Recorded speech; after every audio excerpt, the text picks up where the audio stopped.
1 minute until showtime. We're live. Grand Rising. 1 until showtime.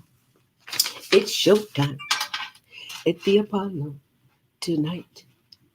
Turn my cell phone on vibrate.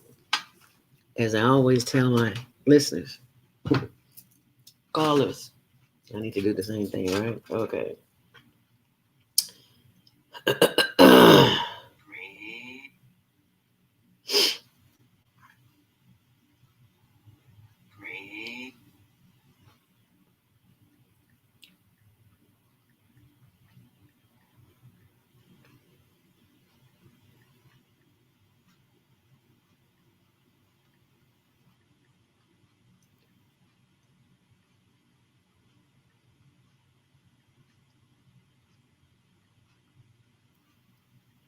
Your shoe was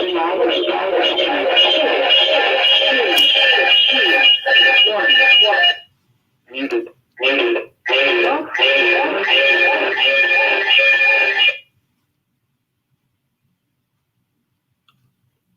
Unmuted.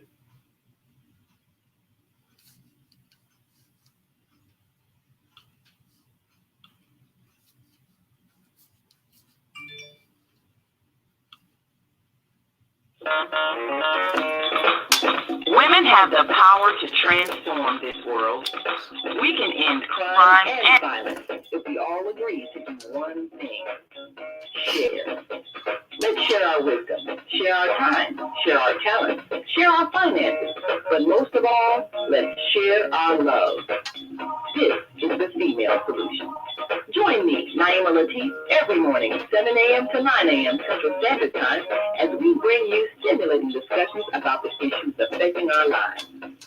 If you're listening online at www.blogtalkradio.com/the-female-solution, press the blue button that says follow and get our daily topics every morning directly to your email and your smartphone. Hi, I'm Naima Latif, executive producer of the Female Solution radio show. We invite you to call in 515-605-9325 and participate in this daily think tank as we examine the challenges we face and develop solutions that restore peace and harmony. We are global transformers, changing the world from the way it is to the way it should be. We are one. Wherever we live on this earth, we are one human family. On behalf of our team of radio hosts, I'd like to extend a greeting to all the members of our family, whenever and wherever you may be listening around the world. To our family in China, Ni Hao. In India, Namaste. In Japan, Konnichiwa. In Korea, Annyeonghaseyo. In Russia, Здравствуйте. In Germany, Guten Tag. In Poland, Dzień dobry. In France, Bonjour. In Spain, Hola. In Italy, Ciao. In Egypt, Asamasaka. In Ghana, Aqua. In Nigeria, Penel. In South Africa, Saudona. In Senegal, Nangada. In Kenya, Jambo. In Israel, Shalom. In Pakistan, Afghanistan, and Saudi Arabia, Assalamu alaikum. Greetings, and may peace be upon you all.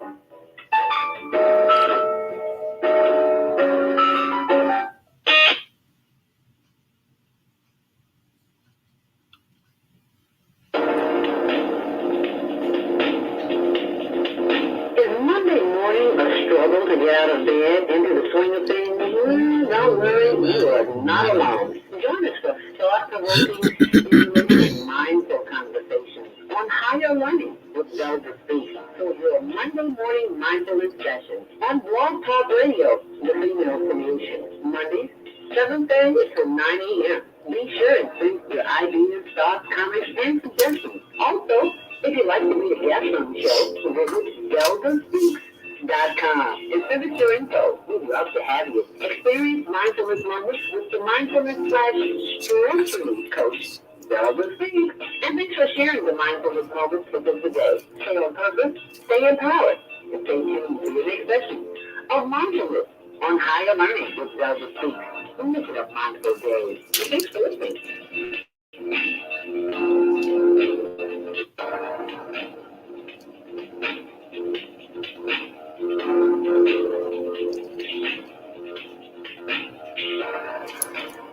Grand Rising, and thank you for joining us this morning. Welcome to Monday Morning Mindfulness, Higher Learning with Zelda Speaks. I'm your host, and I am here with you today for 2 glorious hours.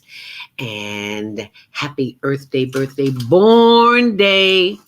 If today is your birthday, happy birthday to my mom, Katie Robinson, who blessed us with a beautiful life and a beautiful experience. And we call her Mommy. So happy birthday, Mommy. Thank you so much for giving birth to me and my sisters and brothers. Even though there are only 2 of us left, we are still grateful. And I hope you're grateful too. Happy Earth Day, birthday, born day. Today's your birthday if you're celebrating your natal birthday. It's Monday, March already. April. Can you believe it? It's April 5th already. Did you celebrate Easter yesterday? Did you say Resurrection, Happy Resurrection Day instead of Happy Easter because you know a few things? Well, we will be reviewing the movie The Passion of the Christ today, as well as the movie The Imitation of Life with Brother Lionel Abdul Haaque of Community Cultivations. Awesome young man who has insights into movies in particular, life in particular, but that's how I met him back in the day when I was working in secular, music at WJPC. And he was doing movie reviews. And I was like, wow, you need to come on the show. And here it is 20, 30 years later. And it's like, wow, you need to come on the Female Solution. So awesome young man. And he brings us in-depth review of movies and makes us think about the movies that we watch and how we're being manipulated and what we can do to circumvent that. And just to be aware, to be mindful. That's what this show is all about, to be mindfulness. So in the news, I don't have to tell you what's going on in the news. You can turn on the TV for that. But what we're going to be talking about here today is what's important inside of us instead of what's going on out there. I'm not saying don't be aware. I'm saying focus more on the inside as opposed to the outside. Just put a little bit more attention. If you're joining us this morning online, thank you so much. We appreciate you. We are live on blogtalkradio.com, The Female Solution, as well as facebook.com, HLN TV show, and facebook.com, Zelda Speaks. And you can also call in at 515-605-9325. Press 1 to speak. And remember to check out our YouTube channel. You can see it right there. When you see that on YouTube, you know you're at the right place. Higher Learning TV show. And be sure and check out my blog, zeldarobinson.wordpress.com. I get it mixed up because I had Google for so long and then they changed and it's like, you know what? I do not have time to go through all this. Let me pull up my old blog, zeldarobinson.wordpress.com. We're also on Facebook and Twitter and Instagram at Zelda Speaks. And on Instagram, it's Zelda Speaks, the number 2, the letter U.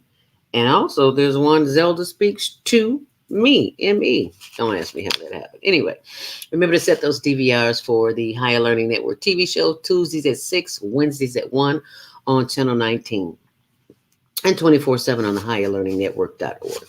If you're headed out and about today, it's going to be a glorious day, just like yesterday. Oh, my goodness, time to breathe in some of that good prana. Yes, we will be doing that live at 7:15 for your Monday morning mindfulness meditation. Yes, we will. But right now, you need to know this, baby. It's going to be another big, beautiful day. Shout out to all my fellow skaters and bid whist players in Glenwood. We had a wonderful time playing Costos Summer Clock last night. Oh, my Lord. That was so much fun to sit in the sun and to have that sun beaming down on you. See, that's where you get your vitamins and your nutrients from, the sun. They're not going to tell you that in school. They certainly didn't teach me. And the sun is healing, and we are people of the sun. We need to be in the sun. So get some sun. Vitamin D. Doctors always telling you get some vitamin D. Take your vitamin D pills. No, go sit in the sun. No, I'm not going to say that. No. In addition to that, go sit in the sun. Okay, because oh Lord, I just felt glorious, and you will too. Anyway, traffic and weather is sponsored by Karen Kelly of itex.com. If you want to go to the Caribbean, people are traveling now. Jamaica, Alaska, Vegas. One of her girlfriends just came back from a 4-day vacation in Cabo, and you could just see her skin. Patricia, yes, I'm talking about you. You could just see her skin just glowing, just looking relaxed and everything. I want to go. Well, we all going. It's just a matter of time. Anyway, you can use barter dollars to take your trips. That's what I'm doing. And the way you do that is become a member of itex.com. And as a bonus, you get $100 bonus sign up when you do join. If you mention my name, Zelda, Zelda. Thank you, Rich McGee. Always giving thanks to the ancestors this morning. As we take a look at the Kennedy inbound, it is 16 minutes inbound. If you're headed out, it's 18. Inbound on the Edens, it's 19 minutes in and 21 minutes on the reverse. On the Eisenhower, it's another story. It's always another story on the Eisenhower. It's slow inbound at Harlem Avenue due to some traffic delays. What can I say? 25 minutes inbound, 22 on the reverse. On the Stevenson, flowing much smoother, 14 in and 16 out. On the Dan Ryan, there was an accident at the ballpark, which has been cleared up at 35th Street. 16 in and 15 out. Bishop Ford, your regular times, 10 minutes in, 11 minutes out. And Lakeshore Drive, 10 minutes northbound and 9 minutes southbound. And that's your traffic and weather sponsored by Karen Kelly of itex.com. Get you ready for the travel. For those of you who are not afraid to travel. And just know that you can travel too with itex.com. Tell Karen Kelly that Zelda sent you. You can always email me, hlntvshow@gmail.com. And we can send you that information. And I'll just put it here in the banner as well. And for those of you who are interested in the fact that you may have spent a little bit too much time on the inside this past year and gained a few pounds, you may have become a diabetic and don't even know it. So I urge you to get your numbers, find out what they are, and then read up on it. And you can get that free information at 515, at I'm about to give you the number to call in at diabeticdonut.com. It's a free download. It's a free PDF on how I reverse type 2 diabetes. And if I can do it, everybody can do it. Because, baby, love me some German chocolate cake and some sweet potato pie, some pound cake, and some butter cookies, some cheesecake. The list goes on and on. But now I drink a healthy detox tea. And I drink my detox drink, apple, beet, cucumber, lemon, ginger, kale, and turmeric, 7 ingredients, and keeps it away. Just drink it once every day and don't overload on the sweets. You can still eat them, but excuse me, don't eat the whole cake or pie like I was doing. Don't tell nobody I told you, okay? Anyway, if you are suffering from pain and inflammation, as you know, that's my story. I'm always talking about. Well, can't wait till Dr. O comes on. We're going to talk about Dr. O. Like Dr. Oz? No, I got my own Dr. O, honey. It ain't Dr. Oz. And he's going to be coming on the 26th of this month. Yes, because on the 19th, we're going to have Montre Hardage, NFL player, and we'll be talking about that, who has gone vegan. Oh, Lord have mercy. Vegan. Did you say NFL player going vegan? Yes, honey. Just keep listening. You'll learn about it. So anyway, pain and inflammation, go to zelda.now.site. S-I-T-E. And it is now time to go to another site, and that is the site of Inspirational Conversations, 365 Days of Empowerment with Shalom Israel, aka Zelda Speaks. And today I will be reading to you from April 3rd instead of April 5th. When you get it, you can read whatever page you want. But this is what came to me. It says, in the deep, dark bush of Africa exists music that many seldom hear. Music that is often forgotten in the big cities and the hustle and bustle of everyday life.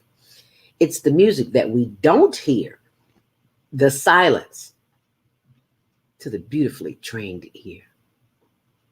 For those of us who are not musically inclined, many of us aren't aware of the silence between the notes.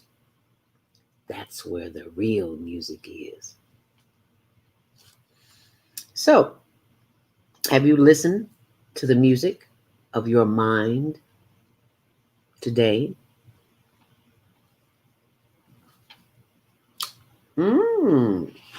Inspirational Conversations with Shalometh Yisrael, aka Zelda Speaks, available at zeldaspeaks.com. And proceeds go to the virtual global teen talent contest. Well, what is that? Well, excuse me, you know that at the Higher Learning Network, our mission is to help our youth. We can talk about them, but we got to be about them too. And that is to help them fulfill their purpose in life. And we do that by teaching them behind the scenes radio, television, and print production. And since getting to the studio was a problem, we decided to see, that's what I talk about, that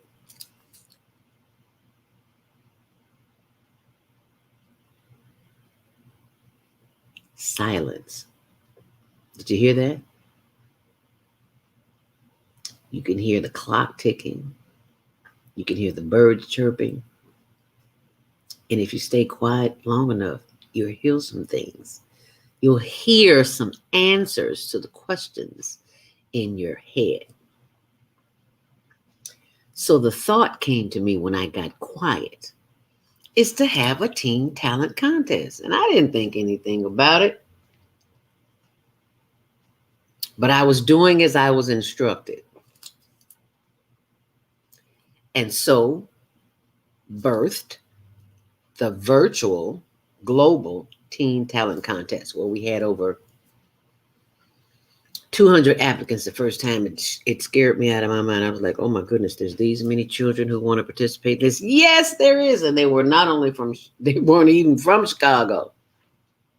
Middle East, Africa, New Zealand, Australia, Canada, Jamaica. I was like, can we get some from the state of Illinois? Well, we did. Eventually, they kept coming in. So that's how it happened. So the next one is Saturday, April 24th. It's every fourth Saturday right here on youtube.com, Higher Learning TV Show, and facebook.com, HLN TV Show. And just remember, whenever you go on Facebook and you see that logo right there, you'll know you're at the right place. So we encourage you to vote. Go back and look at the other shows if you hadn't had a chance to see them. They're on YouTube. Higher Learning TV Show. You'll be glad you did. So that's how we support our youth. And that's what you can do when you get quiet. Things will come to you. Listen. So right now we're going to listen. We're going to get quiet and we're going to listen. And we're going to do a breathing exercise this morning. So get comfortable. Sit up straight. Or if you're lying down, just, take a long deep breath. Inhale. And exhale. And stretch. Rotate those shoulders. Just get some fluid moving in that body, because we've been laying still for 6-8 hours, however many hours all night. And you wake up in the morning, you got to give the body some love immediately. How you do that, Malik? Immediately, you simply stretch. And just lay there. If you don't, just lay there for 60 seconds and be quiet and just breathe in and breathe out. And watch something come to you. The answers you've been waiting on, they're right there, but you gotta get quiet so you can hear them. So as we sit up straight in our chair, feet flat on the floor, nothing in our hands, nothing in our lap, just grateful with an open heart this morning. Giving thanks for the power of the breath, because you are not one of the people who did not make it this morning, but you are also one of the people who do not, you're not on a breathing machine. You don't have a trachea in your throat. You're not on a lung machine. So you've been blessed. So there's work that you can do. And I want you to do the deep breathing because it expands the lungs and it triggers the brain's the happiness genes. So anytime you want to be happy, not feeling good, just start breathing. Inhale to the count of 5, hold it, and exhale. You see, we want to use the breath. The breath is the force of life. And when you are using the breath, someone would sometimes say manipulating the breath, it changes the reticular activity systems in your body. What is that? Look it up. I'm not going to tell you everything. It's something like telekinesis. Ever heard of telekinesis? You need to know these things about your body. Telepathic communication expands the body, expands the mind. Because when the mind is okay, the rest of the body will follow. So that's what we want to do. We're going to change the vibrations, change the frequencies that we're operating on simply by breathing in, hold it, and breathing out as we begin to realize that we are changing our states of consciousness with the breath, just simply breathing in and breathing out. You see, because we must remember that we are operating on a low level in the 3D, as most are operating on this planet, because we haven't been enlightened until today on the female solution. And every day, 7 days a week, and I'll tell you a little bit about that later. But 3D is the majority feeling from which we all operate under. And we don't desire to go within because we look at everything out there. But when you get to 4D, that's when you begin the process of going deep within the breath, and realizing that we're all connected. Despite all that divisiveness that's going on out there, we are all connected. And we're especially connected with nutrition, because we know it is the nutrition that will heal our bodies. Not anything outside of us, in addition to, if that's what you believe, that's fine. But in addition to what's going on out there, the main healing source is within here. So instead of saying, I am sick, 2 of the most powerful words, don't put that in your body. I am not sick. Don't even say the word sick. I am healing. That's what I'm doing. And then as we heal our minds, our body continues to heal itself, and we grow develop into the next stage, which is 5D. That's the 5th dimension. And we realize more stronger feelings of love and compassion and less judgment. We are judging every time we see something. We're judging because we're living from our past experience. We realize in 5D that there is no comparison. Everyone is equal. We just have not realized that. And once we do realize that, we realize that we're really angelic beings, and we're connected to the Creator, and we're connected to all that is good and precious and loving and non-judgmental. We're compassionate. We are not shaming anyone. We are not blaming anyone.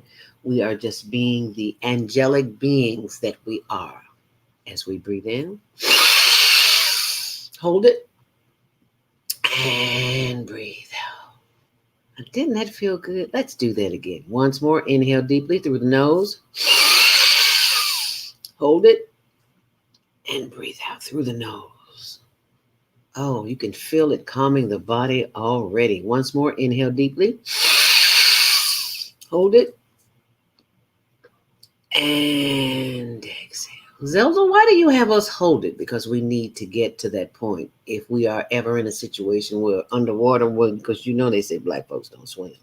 If you ever need to hold your breath for 30 seconds and you can't do it, excuse me, this is a good starting place. So inhale deeply, hold it, and exhale. And your eyes are closed, so you should not be watching it me. You should be looking at the inside of your eyelids. So inhale deeply. Hold it. And exhale. And as you begin to breathe in, as you breathe in, I want you to send all of that love, light, and energy to the top of your head. As you inhale deeply, hold it. And in your mind's eye, with your eyes closed, send that energy down to the forehead, eyes, nose, the chin, and the shoulders. As we breathe in and breathe out.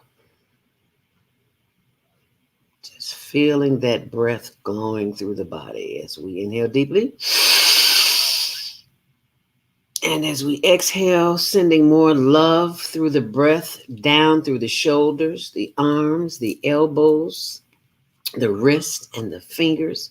Feel free to move those fingers and those elbows and those arms. Just move that body as you breathe in. And as you breathe out, sending more love and light down through the chest, the sides, the buttocks, the back. As we inhale deeply. And exhale, sending love and light and more energy down through the thighs as you're smiling at those thighs. Thick thighs save lives. Thin thighs save lives. As we breathe in. And as we breathe out, sending more love and light and energy down through the knees and the legs and the ankles. As we are rubbing on those knees and the thighs and the legs and the ankles, if you can reach them, give them love, send them love, light, and lots of energy as you breathe in. With a great big smile on your face, sending more love and light and energy down through the arch, the heel, the top and the bottom of the feet and the toes. Yes, wiggle those toes. Oh, they feel so good as you are sending love and light and energy as you breathe in. Bringing that energy back up from the feet to the ankle, to the legs, and to the knees and the thighs. Just be one with those thighs as we inhale deeply. And exhale. Inhale deeply. And exhale. Inhale once more, bringing that energy back up from the thighs and the buttocks and the back. Sending love and light back up through the back of the neck. Taking those fingers and massaging the back of the neck, which is where we hold so much tension because we haven't learned to release that tension in a loving way on our own without having to go get a massage. We can massage ourselves as we breathe in. Hold it. And breathe out, giving love and light to those shoulders, releasing all the tension, just rubbing them.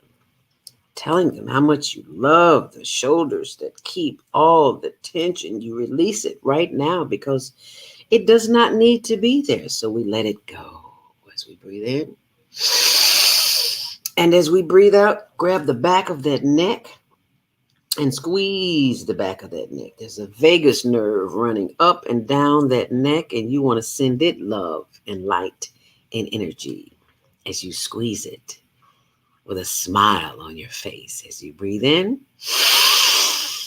And as you breathe out, giving thanks for the vagus nerve that is connected to the spine and the spleen and all the other organs in the body as we breathe in. Sending more love and light and energy back up to the head as we breathe in. And as we breathe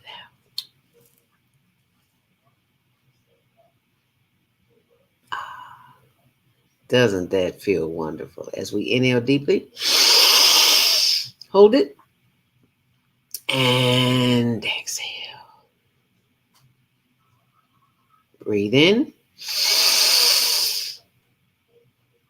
and exhale. As you continue to breathe in and breathe out, giving thanks for the power of the breath, with a great big smile on your face, as you speak individually to each and every organ in your body, beginning with the forehead, giving thanks for the third eye, which is no longer closed, it is open. The pineal gland is working. Doesn't matter how they try to close it, keep it confused, or shut it down. We say these two words, I am, as we breathe in. And as we breathe out, I am open. My mind is open. I give thanks for the power of the pineal gland. And I give thanks that I know how to protect the pineal gland. And if I don't know, I can always look it up. As we breathe in, hold it. And as we breathe out, giving thanks for the power of the breath as it moves down and opens the way for you to enjoy your day. As we breathe in and as we breathe out, we give thanks for the brain that governs all. We give thanks for the power of the breath that sends love and light and energy to each and every organ. With the heart, are you smiling at the heart? I certainly hope so. As we breathe in, giving thanks for the liver and the lungs and the spleen and the spine and the pancreas and the systems that are in our bodies that we may or may not be aware of. Excuse me, the neurological systems, the endocrine systems, the digestive, assimilation, and elimination systems. As we breathe in and as we breathe out, we give thanks as we send a great big smile and a great big warm hug to each and every organ of our body, because we are most grateful that it's working on our behalf. As we breathe in and as we breathe out. And as we take one more long, last, deep inhale deeply. As we breathe out, bring the head forward, chin to chest, and slowly rotate the head to the left, slowly, feeling the increments. Very slowly, just getting around to the back, slow down, and moving too fast. Slowly bring it around to the right, slowly. You might feel a pop, that's okay. Bringing it around to the front, head up, inhale deeply. And exhale, bringing the head back down, chin to chest. Slowly rotate the head to the right. Slowly. Oh, yes, feeling the increments as you move slowly. Oh, yes, the body appreciates that. As you slowly bring it around to the left and slowly bring it around to the right. And, to the front. Head up, inhale deeply. And exhale. Does that not feel good? Yes, it does. Ladies and gentlemen, you have just activated the happiness gene. So look at you smiling. Oh, it looks so good on you. And remember that during the course of the day, when you are physically, mentally, or emotionally attacked, someone comes in your space and tries to throw you off guard, you simply start breathing. And if you got a little funk on your breath, garlic, onion, or forgot to brush your teeth, when you exhale, let it out through your mouth. And I promise you, somebody will get up off you. You can tell them Zelda said it. Send them to my YouTube page, Zelda Speaks, so they can learn how to do it too, okay? You can also go to Zelda Speaks Mindfulness. I thank you for joining me this morning for this mindfulness meditation. I hope that your day is off to a good start because I know mine certainly is. I just feel good all over when I breathe like that. And then the sun is beaming down on me. Yes! And it's 7:33. Be sure and share that with someone as we continue this session this morning. Coming up, we will have Brother Lionel Abdul Haaque of Community Cultivations, and we will be discussing the movie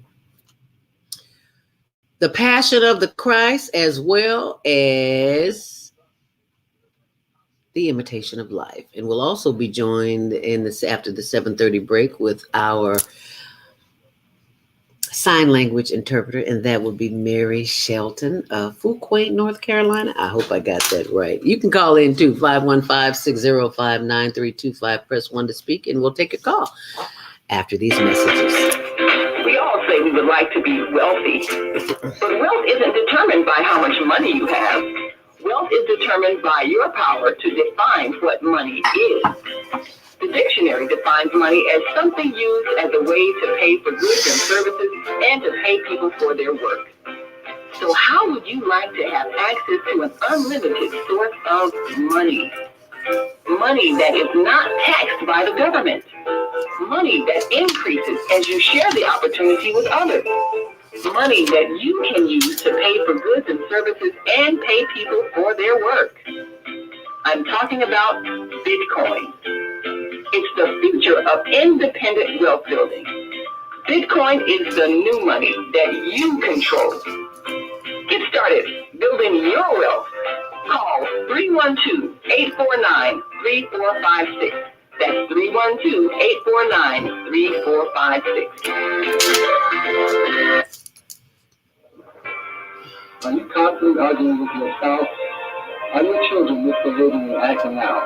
Is someone in your family abusing drugs? Have you been a victim of domestic violence? Are you grieving over the loss of a loved one? Let us help you restore serenity to your life. At Serenity Family Social Services, we understand that good mental health is a result of emotional well-being.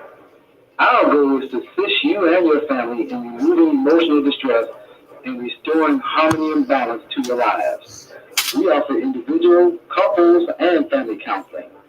I'm Howard Williams, CEO of Serenity Family Social Services. Call us today at 312-315-4820. That's 312-315-4820.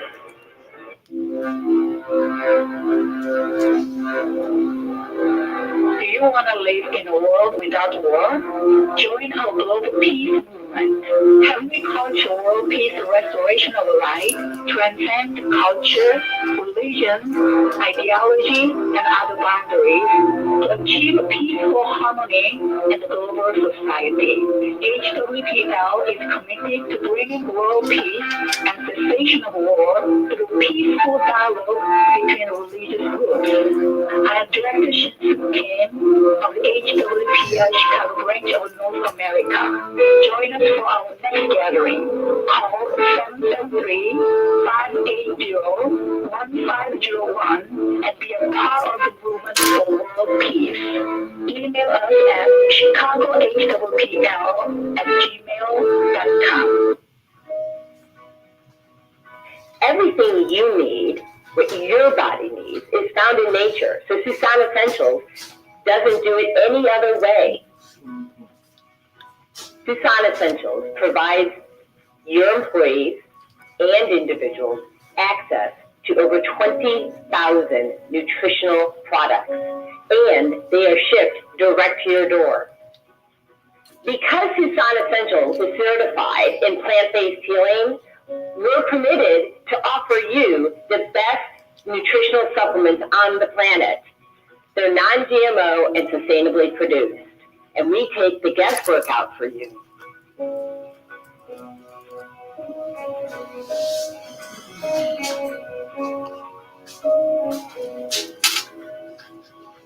Let Susan Essentials help you take control of your health today.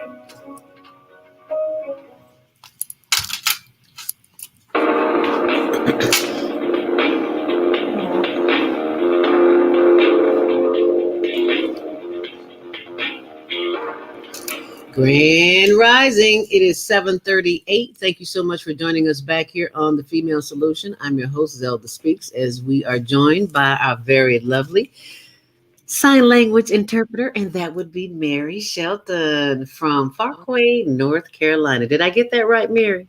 Long A, Okay. Fuquay. Fuquay. I was close. All right, that's all right. All righty. What's the weather there this morning? It is gorgeous here in Chicago. It's gonna be 70 today. It's gonna be 70. 70. Yes. I It's gonna 70. be 70 today. Yeah, It's it's gonna gonna be be almost. a beautiful day. It's gonna Yes. be a beautiful sunshine. Sunshiny is gonna be 70 today. Yes. I love that. This is the first day. It's almost going to be 90 here. Oh, I'm sorry, not 90, 80. I just went overboard, didn't I? I'm so loving the heat. I am so loving the heat we had yesterday. It's like I done lost my mind. I just want to go outside and just sit in the sun and do nothing all day. I talked about the people who sit at the beach all the time. Get it now. I didn't get it at first. I can get a little older and you don't have as much vitamin D as you need in your body. I sit in the sun. I sat in the sun all day yesterday and didn't complain at all. Oh my goodness. All day. Well, what'd you say, honey? About from about 1 o'clock till about 7 o'clock? Yeah. Oh my goodness. You sat in the sun all day? Yes, ma'am. No shade. We were playing bid whist, playing cards in the park. Oh, playing cards. Good yes, for ma'am. You. Had a good time. It's like I Good. feel like a kid in the playground. All right, good. All right. Yes, right. ma'am. All right, good for you.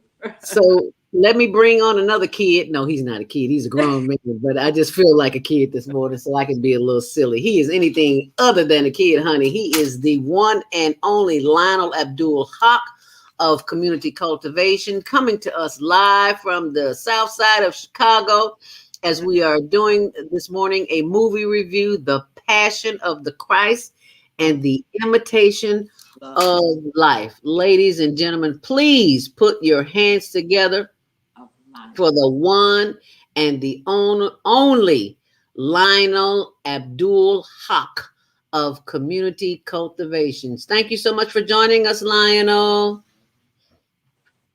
Peace be with you. Hello. Glad to join you once again and appreciate the opportunity.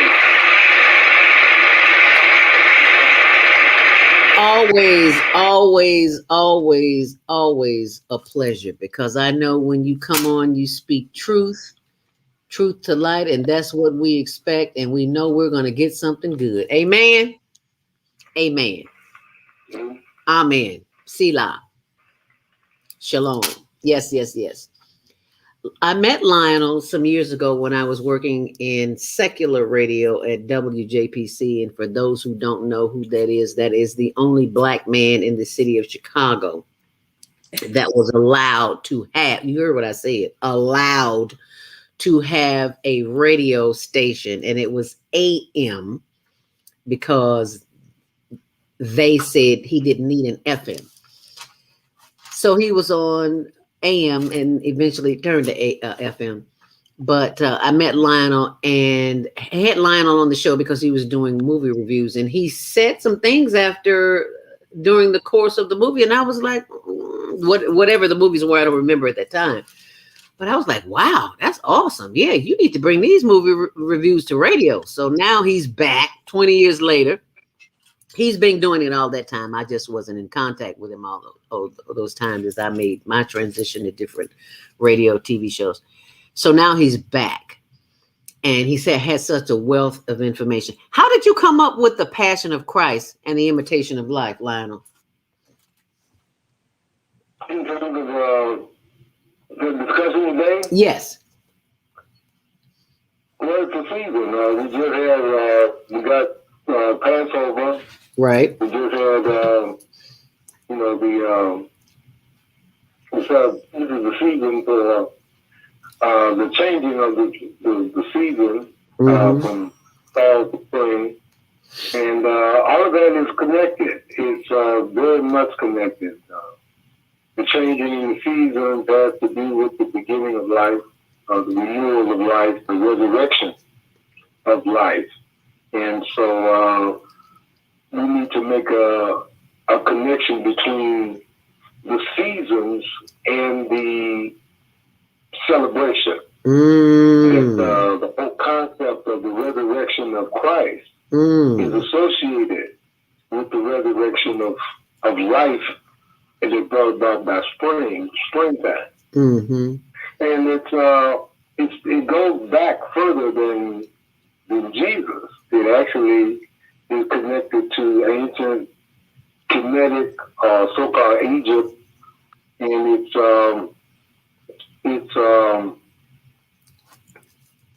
rituals called the resurrection of Horus, Haru, Asar and Aset, the teachings that the Greeks translated to Osiris and Isis, and these are all connected. It's just been moving through time, and names and faces have changed, but the storyline and the connection to the processes of life that the Creator established are still very much present in these movies. So we wanted to, but I don't know if we have the time to do both of them today, but we'll try. Okay, and that we. So, okay, I like to read the Passions of the Christ. Okay. The review that I did and some excerpts from it, and then we can discuss it if you like. Okay. I need to spell Lionel's last name. Hold on a sec, Lionel. Excuse me. We have Mary Shelton on. She is a sign language interpreter. She's doing with us now, and she asked a question. What was your question, Mary?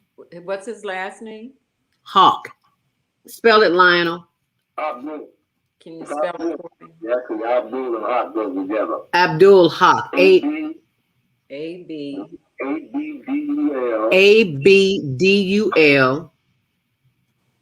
hyphen HAQQ.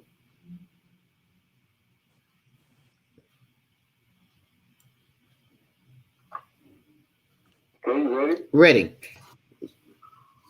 Lionel Abdul Haaque. Yes, we're ready.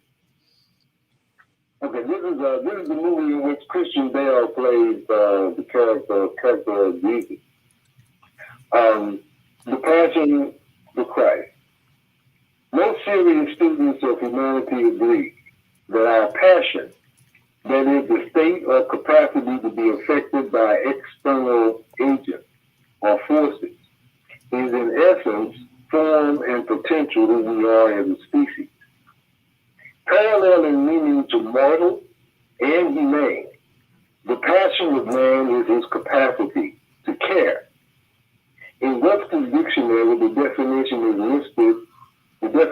listed differs in its use of the word affected instead of affected. The difference being the spelling EF as opposed to AF. This one word distinction is fundamentally due to the pervasive groupthink called empirical thought ruling the modern world. It is the governing dynamic that disavows and undermines the spiritual ideal as opposed to the material idol.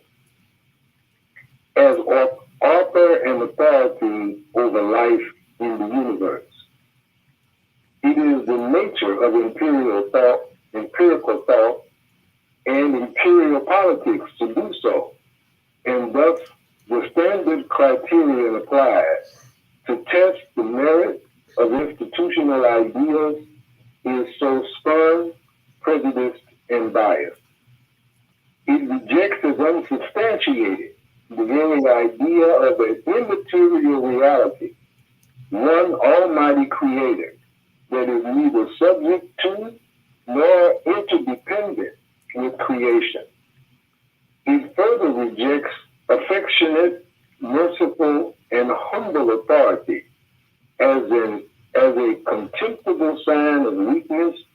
and an ineffective policy from government. Amid a torrent of anticipation and controversy, a war on terror that has been characterized as a new crusade and a battle for the survival of the civilized world, the Passion of the Christ opened with full distribution throughout America. Millions of Americans consider Jesus to be the embodiment of the most affectionate, merciful, and humble authority. This Mel Gibson drama has been characterized as an epic melodrama due to the intoxicating effectiveness, EF, of the film's overwhelming emphasis and graphic depiction of the suffering heaped upon Jesus the Christ.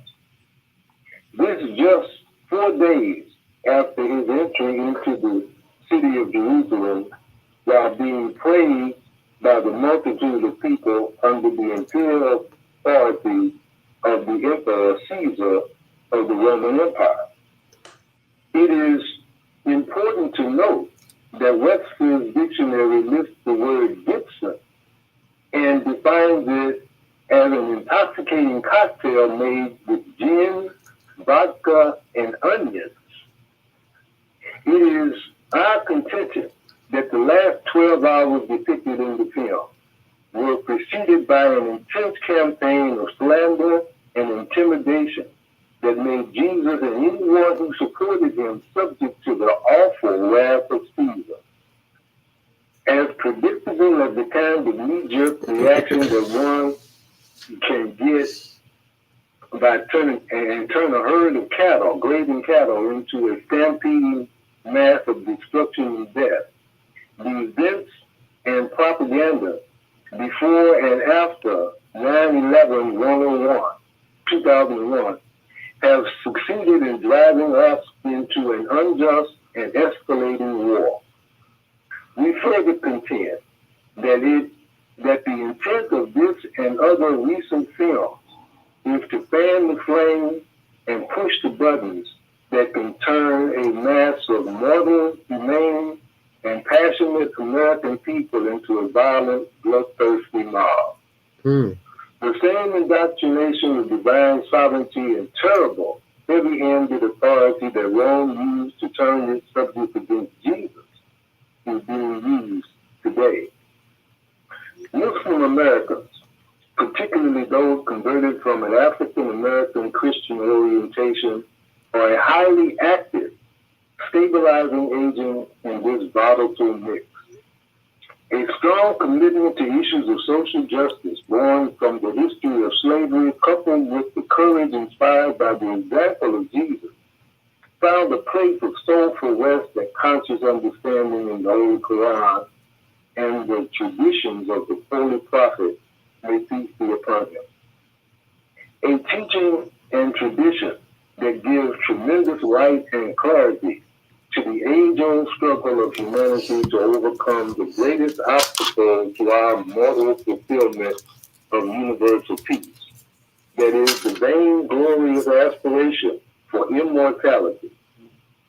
Naturally, driven by the survival instinct of the flesh for food, clothing, and shelter, we form social bonds and collectively work to secure our mortal needs. It is usually those who are most moved by genuine concern and passion for others who spearhead the effort to get the job done. The natural human response of gratitude is to bestow honor and praise upon them. Yet the wisdom of Scripture and history teaches that this has an intoxicating influence on those who give and receive it. Being unaware and unprotected from this influence, some are exalted above others and given the vainglorious distinction of fame, fortune, and power. With power, corruption is absolute, and absolute power corrupts. Absolutely. Mm-hmm. Indeed, to corrupt means to degrade, degenerate, and defile. Thus, the good intentions and passionate concern of others is supplemented or supplanted with an ever increasing, insatiable appetite for more praise and power. At some point, the balance is lost, and abuses of people in the interest of power begins to grow more frequent and severe.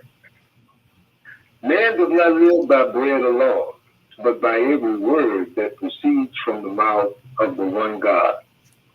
This paraphrase quotation is attributed to Jesus to Christ as an expression of his mission or passion to feed the multitudes, starving under the imperial authority of Caesar.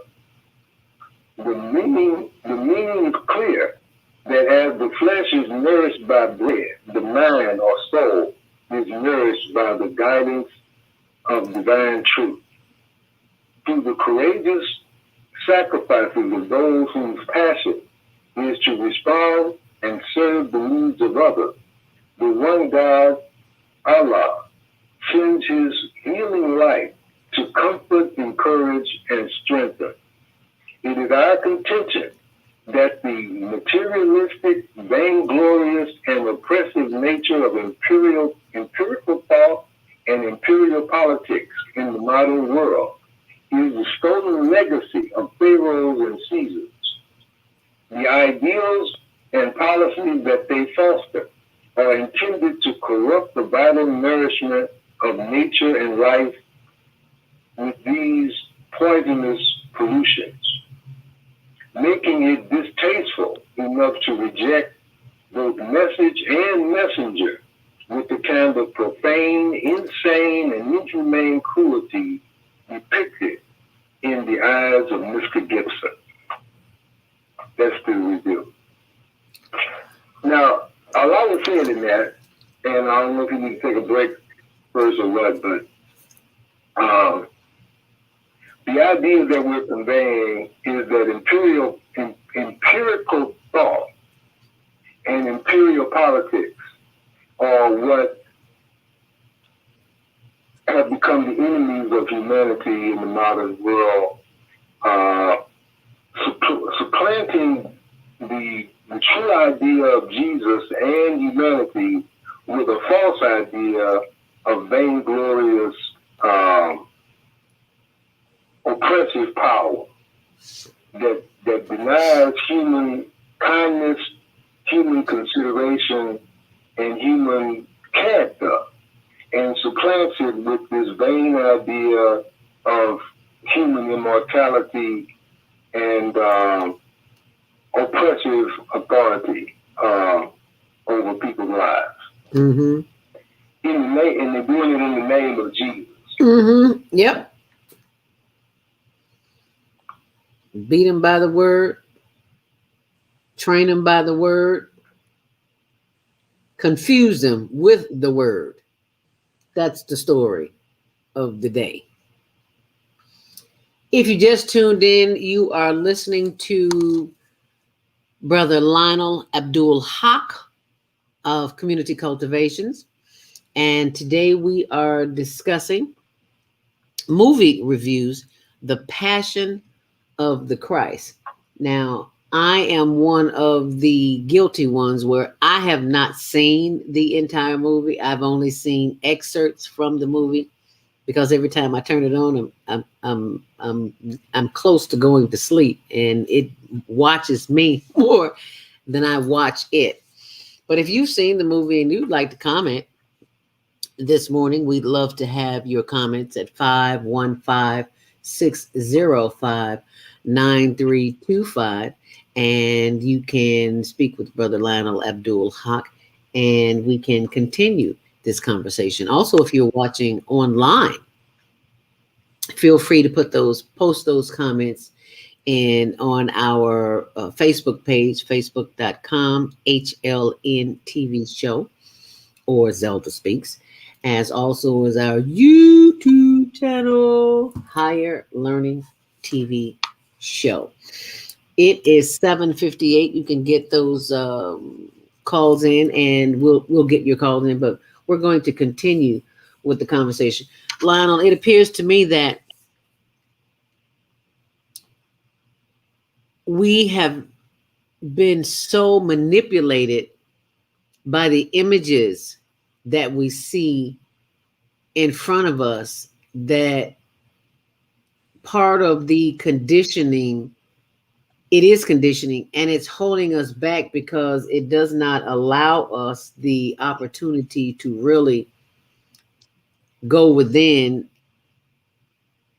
and hear, let alone see the truth, because we're paying attention to something that man has designed. Go ahead. Well, it's a powerful. The idea of movies, you know, one of the main commandments, one of the first commandments revealed is that you should have no images. That man should make a graven image that of anything material as a representation of God. So the idea of transforming Jesus into God or associating him to the extent that people don't even call on God so much anymore, the Father, as much as they focus on Jesus as the object of their prayer and their worship.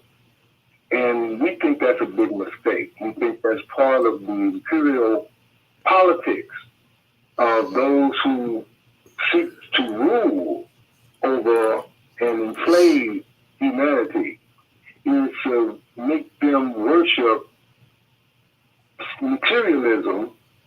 It would make them worship themselves gradually through a process of degeneration. That you go from worshiping a spiritual ideal, a God that is not material, to one that is material. Takes you from a spiritual, humane kind of worship and behavior to a materialistic and vain behavior.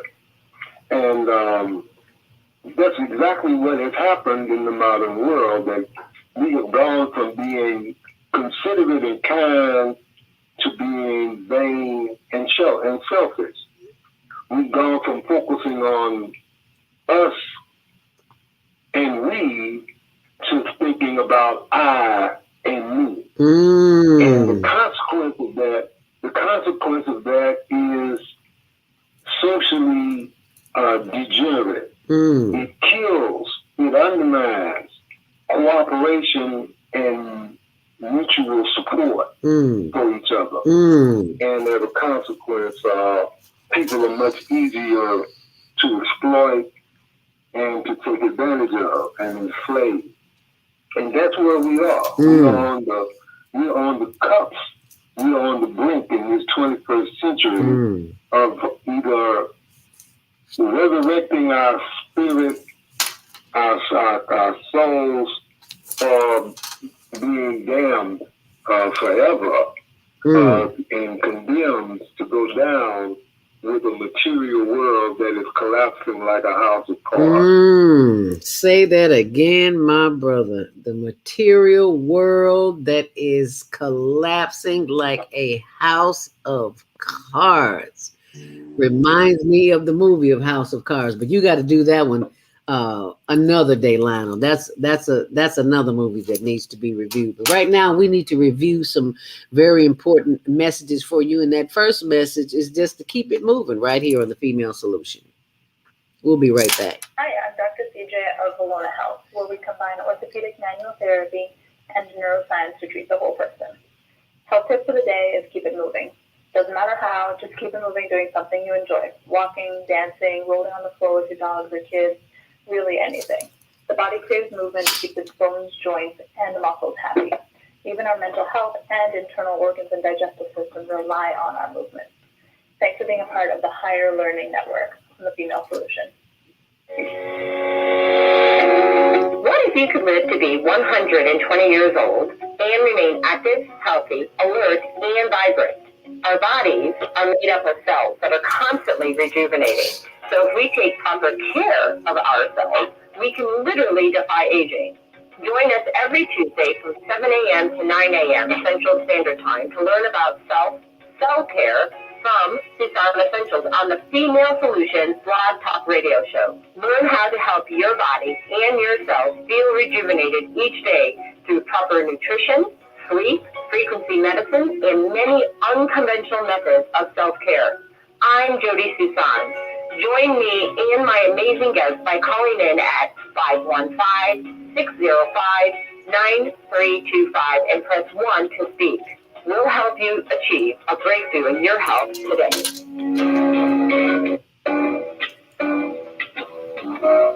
Hi, I'm Naima Latif. Join me and my co-host Kareem Hamid every Wednesday morning, 7 a.m. to 9 a.m. on the Female Solution Radio Show, as we explore that relationship that is the foundation for our society, the relationship between men and women, husbands and wives. Join our discussion as we seek to repair broken family ties and rebuild our community. Listen online at www.blogtalkradio.com/the-female-solution. Call in and comment 515-605-9325. Press 1 to speak to our host, or you can join us live on Facebook at www.facebook.com/the-female-solution. Oh man, God sent the monthly sun bill today. This sunlight is really expensive, especially during this season. I'll probably have to work overtime to pay it. Well, you better pay it on time. We don't want the sun to go out and we're sitting up here all day in the dark. Wouldn't it be terrible if God charged us for sunlight? Well, thank God, the light and heat from the sun is free. So why are we paying such high bills for the energy we use in our homes? Because we don't know how to use solar energy, the free energy from the sun. You can convert your regular home to a solar energy home and save tremendously on your electric bill. Take a look at your electric bill. Wouldn't you like to reduce or possibly even eliminate that cost altogether? Let one of our solar consultants show you how. Call today, 312-849-3456, and schedule a free consultation. That's 312-849-3456. Do you or your organization need space for an event? Call the Quarry Event Center at 2423 East 75th Street in Chicago for your parties, banquets, award ceremonies, repasses, concerts, and business seminars. Available 7 days a week. Now under new management. Call us at the Quarry at 773-663-2557. That's 773-663-2557.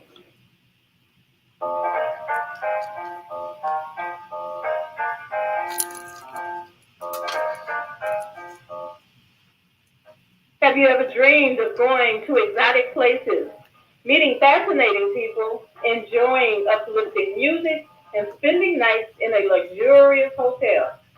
Do you look forward to a relaxing vacation where you can walk along the beach or sit in a quiet park and enjoy the sunset or sunrise? Whether you're flying around the world or driving across the country, we will share travel tips that will help you stay safe while you enjoy the journey. Join me every third Saturday of the month, 12 noon to 2 p.m. Central Standard Time, and move around with Deborah here on the Female Solution Show. Call in and comment 515-605-9325 and press 1 to speak.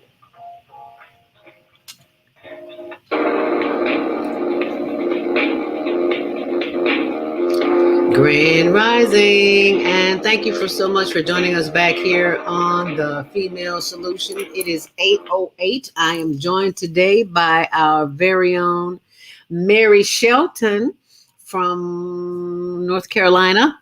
I'm just gonna say North Carolina. The F word. Furquay? Haaque. I'm just gonna say North Carolina. She's from North Carolina. Yeah, how about that? And she is doing a wonderful job of doing sign language this morning. Was this thank you? Yes, it is. Thank you. Thank you. Okay, well, thank you That's your for doing such a wonderful job. And on the line we have our very own Lionel Abdul Haaque of Community Cultivations, and we are discussing the Passion of the Christ. And if you'd like to join the conversation this morning, we'd love to hear from you. 515-605-9325. Press 1 to speak. As we continue this conversation about how we have been ingrained in society and we are now worshiping idols, for lack of a better word. We have put so much emphasis on that outside of us instead of that which is inside of us as we continue this conversation. Lionel, thank you so much for staying with us here. No problem. No problem. It's a big problem but it's really relatively simple. It's a reversal, really, of what is from truth to falsehood is the diametrical opposed, is the extreme opposite. And from humanity, from people who care and are willing to sacrifice themselves for others, to a state that nobody cares about anything but themselves or their posse, and everybody else is irrelevant. They don't even consider the idea of sacrificing or being concerned about other people is almost non-existent today. It's an afterthought. I learned that working with the homeless. I learned that working with the homeless. I see just how much people don't care. Oh, yeah. Well, it's definitely true, but it's not just for the homeless. The way people get to be homeless is because people don't care about each other. Right. And they don't really work for the benefit of responding to the needs of others. People don't get to be homeless overnight. Right. There's been a lot of failure that brought people to that level of just giving up. Right. But the whole concept is when I mentioned the term governing dynamic in the review, that is taken from the movie. Another term that's taken from the movie A Beautiful Mind, about the doctor who was considered a genius. I can't think of his name at the moment, but the whole concept of psychology, which is fundamental to our identity as human beings, is based on empirical thought. It takes the idea of God out of the equation. The whole idea of morality, what is right and what is wrong, is not even considered in empirical thought processes. And that is the governing dynamic of the modern world, the world that separates religion from state, that separates the ideals and the morals, the guidance that is dictated as part of the divine program. That is eliminated in empirical thought in the modern world.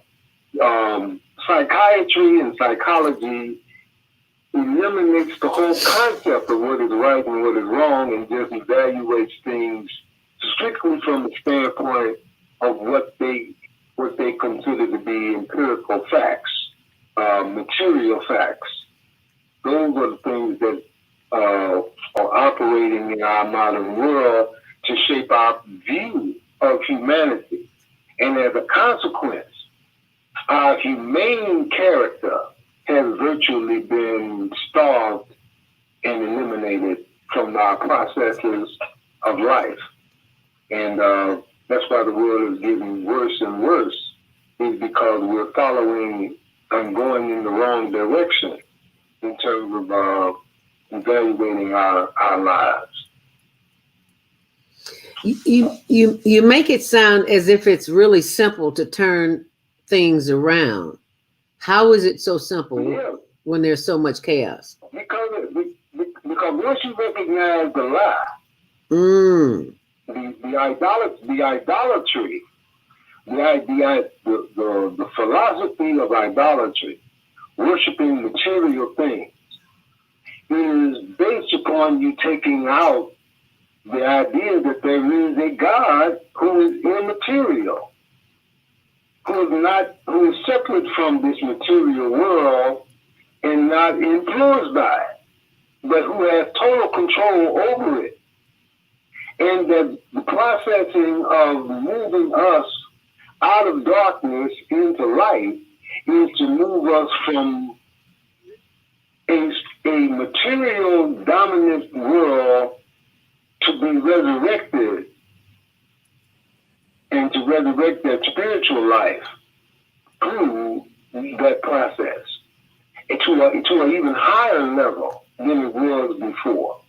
And that is the whole journey of the soul, that we are evolving, that the Creator, Allah, is evolving us through our own struggles and through our own victimization, that we are making the stumble, we are making the mistakes, but God is bringing us through those mistakes through the process of resurrection, the seasonal processes of the renewal of life that occurs almost automatically through the processes of the movement of the planets and the sun, are symbolic of how life is renewed through the process of movement.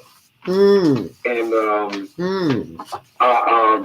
the ancient Kemetic people who built those pyramids were very, very knowledgeable about this movement of the universe and its effect upon our development. And they could see what was coming and prepared for it with the way that they structured their society to decline and to bring about certain changes that would affect us the way it has. And we're on the brink in this 21st century of a resurrection that is parallel to what you see when the spring comes and it generates a new life in the material world.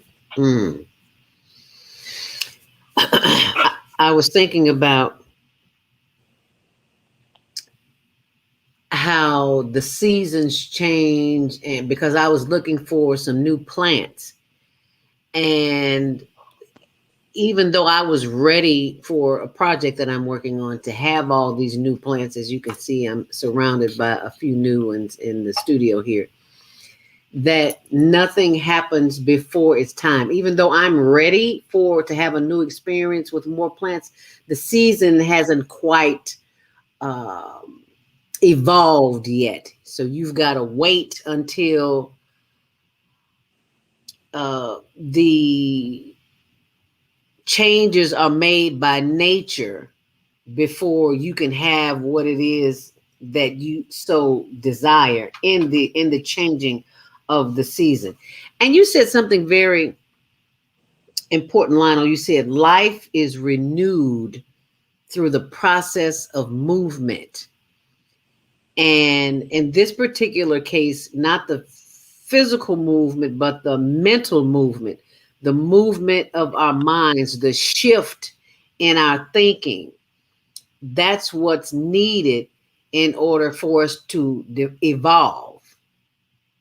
As you say, accidents, which I have often heard people say that those accidents are really incidents. Incident is God's way of remaining anonymous. So even though you may fall, it's still a step, whether it's the right direction or the wrong direction, it's a new direction. And sometimes we have to fall on our face in order to get to be headed in a new direction that will help us evolve mentally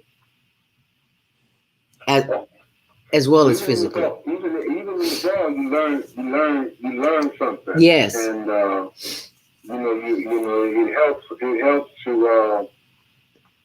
to steady to make you more aware of how you can fall. Mm. When I said it's going to be easy, but when the only way you're gonna realize it's going the wrong way is when you're not getting the results that you want. Mm-hmm. The idea of happiness, the idea of peace, the idea of success has been transformed from the concept of humanity to the concept of materialism. From the concept of a spiritual gratification to a material gratification.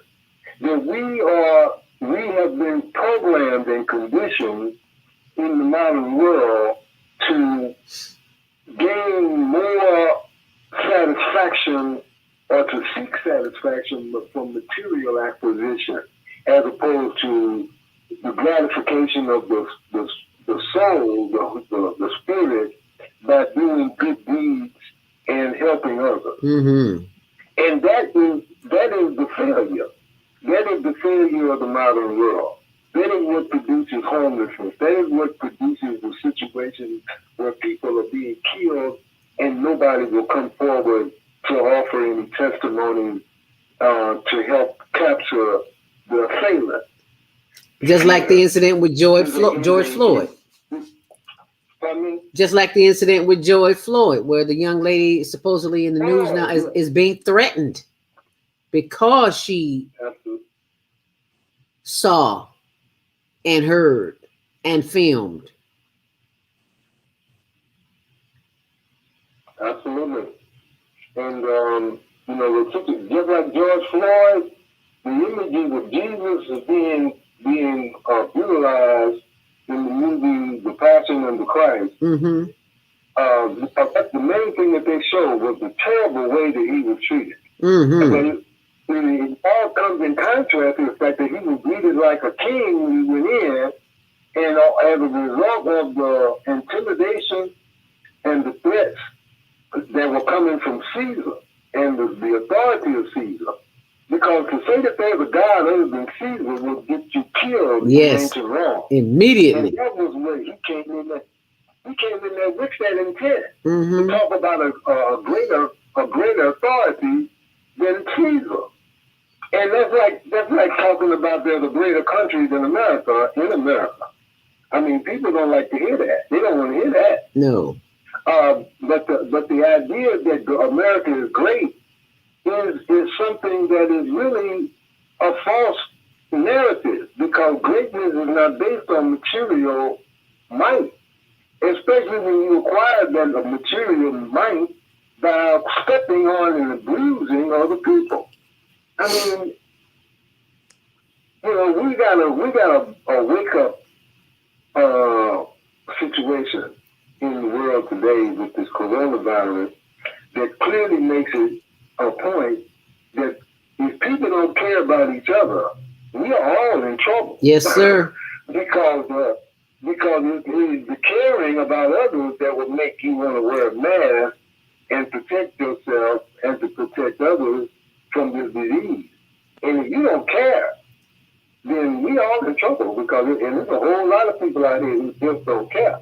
They care more about having fun than they do about whether or not they're gonna kill you as a result. And that's the dilemma of a humanity that has been twisted and made think that what matters is matter. Matter is not what matters. Wow. What matters is matter. Wow. That's a good one. I got to write that one down. When we say Black Lives Matter, the whole idea of matter is energy that has been slowed down to a point that it is stagnant. it becomes solid. And the more the matter, the energy slows down, the harder it gets. And so where we are today is a world that we always focus on matter. We don't even focus on the energy, the spirit in the matter. And as a consequence, we don't value feelings. We don't value humanity. We value material things. And that's what matters to us. And that's backwards. You know, matter is not the best thing to focus on. The energy within the matter and learning how to control that energy, how to affect that energy, is the key to our spiritual life. Well, we've got a pretty tough challenge ahead of ourselves as it relates to what matters, because hundreds of years of social programming is a tough nut to crack, but it can be done. One mind, one thought, one step at a time. And that's what we're talking about this morning on the Female Solution, the movie review, The Passion of the Christ, and how it relates to us here today with Brother Lionel Abdul Haaque.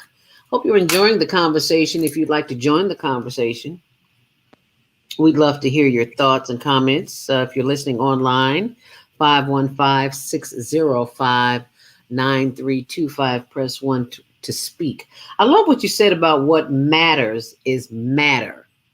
Matter, the matter that we focus on is the matter outside of ourselves. That's why we don't really care about other people, because it's more important to me as people in this society to gain more matter, not to get more matter between our ears to help us see the truth of the matter, excuse the pun, but the kind of matter that keeps us humanized, not dehumanized, connected to self. So I think that's a powerful statement, Lionel. What matters is the matter. I like that. I'm going to use that in a quote. Don't know when, how, or where, but I know it's going to happen. Well, it's important for us to recognize. It's important to recognize. You know, when we talk about the effect of mental health in the world today, I mean, every other conversation in connection to what's going on in the world today is associated in the warnings, the caution that is being sent out about our mental health. That the mental health crisis that is developing is based upon the fact that we have been misled, bamboozled, run amok, and led astray. That what we have been taught to focus on is the wrong end of the equation. We're focusing on the material and not the spiritual. We think that material things have more value, and that's what matters. Because we have the idea that matter is what's important. The homeless people are people who don't have very much material strength or accumulation. They don't have much. And therefore they are at the bottom. They are discarded. The less you have, the less value you have. The less material you have, the less value you have. The problem with African American people is that we don't own anything in this material world, this materially oriented world. Therefore, we have less power, we have less influence, because matter is what matters. So if you don't have you don't matter, you don't count. You don't have no power. Right. And the reality of what is going to sustain humanity, what is going to propel us into the future is for us to be who we are. We are human beings who have a humane nature. The nature that God, that is in the image of God, is the nature to care, the nature to respond to the needs of others, and not to glorify or seek to acquire material things for myself at other people's expense. And that is the difference. Where people have acquired so much is based on their exploiting the weaknesses, the foolishness of people. The appetite for people for fun is driving the economy, the wealth of the 1 percenters. They are invested in foolishness. They are invested in propelling or promoting foolishness to the masses of people. Gambling operations, liquor, drugs. The pharmaceutical companies are the biggest businesses in the world. Yes. And they are selling us products that they say will help to remedy material or physical ailments that are really rooted in our psychological and spiritual degeneration. Amen. If we could get, that's the truth. I mean, most of our physical ailments are not the result of our physical bodies being deteriorated. It's the spirit within that is not healthy, that is not strong, that keeps us failing physically as much as we do. We're taking pills and medicine to address spiritual problems. Oh. Never looked at it like that. So the fact that we have problems with our physical body, which all stems from a mental imbalance. I'm not going to say disorder, I'll say imbalance, because there is an imbalance. We're focusing on the outer when we really need to be focusing on the inner. If we spend as much time on the inner as we spent on the outer, that brings about a balance. But like you said, Brother Lionel, we've been introduced to having so much fun. We forget about what's important. And we're going to continue this conversation after our last commercial break. So you just stay close right here on the Female Solution, and we'll be right back. Do you worry about finances, family, health, job, relationships? Are you in pain? Do you feel stuck? If you answer yes to any of these questions, help is available. Don't worry, you're not alone. It's part of the human process. You only feel this way because you haven't mastered the voices in your head. No hype, just down-to-earth, solid, workable tools and techniques that you can practice daily. It's really food for the soul, whether you want to learn how not to worry about anything, reverse type 2 diabetes, publish a book, promote your product or service, or just make extra money. To take advantage of the deal of the day, go to velvetfruits.com or call 312-409-6619. Mention promo code The Female Solution and get free shipping. That's velvetfruits.com or 312-409-6619. Stop worrying today. Visit velvetfruits.com.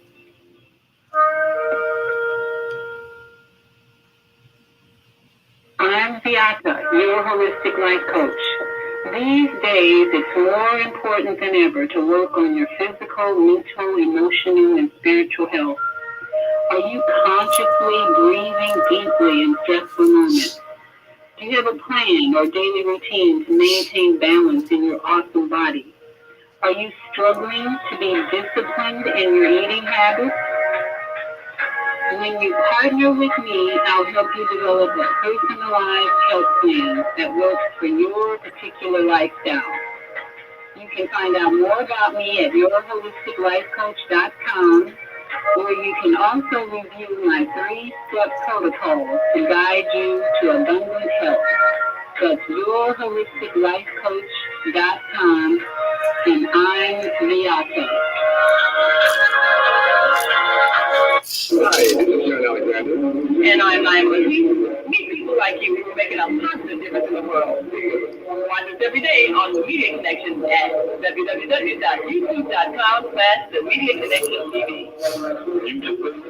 Let me see you soon. There are people who choose to make a positive difference in the world. Our job is to bring you their stories to motivate you to do the same. Join us each week, host John Alexander and Naima Latif, as we bring you the educators, entertainers, elected officials, religious leaders, and community activists whose works are transforming this world. Find out how you can make a difference too. Be inspired. Watch The Media Connection. Mondays at 5 p.m. and Tuesdays at 12 noon on Cable TV, Channel 19 in Chicago. And other cities, check your local cable listing. Do you or your organization need space for an event? Call the Quarry Event Center at 2423 East 75th Street in Chicago for your parties, banquets, award ceremonies, repasses, concerts, and business seminars. Available 7 days a week. Now under new management. Call us at the Quarry at 773-663-2557. That's 773-663-2557. What happens when a group of people are kidnapped from their homes, smuggled away in chains, and held captive in a foreign land where they are tortured, raped, and forced to perform hard labor by the lash of a whip and under the constant threat of death? Slavery, the African American psychic trauma. What happened to the doctors, writers, scientists, builders, educators, and spiritual leaders from Africa's golden age? Who did they really capture and sell into slavery? Are all African Americans suffering from psychic trauma because of a conspiracy to hide their true identities? Do you have psychic trauma? Take the test on page 22 of the book and see. Order it online today at www.naimalatif.com. That's www.naimalatif.com. And get your personally autographed copy of the book, Slavery, the African American Psychic Trauma.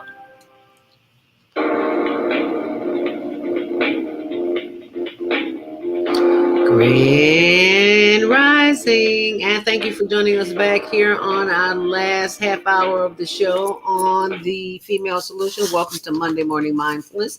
If you just tuned in this morning, our guest today is Brother Lionel Abdul Haaque of Community Cultivations, discussing the Passion of the Christ movie review and how it affects us as a planet. And I'm also joined by Mary Shelton, our sign language interpreter from North Carolina, who is interpreting for the hearing impaired. Thank you so much, Mary, for being with us this morning.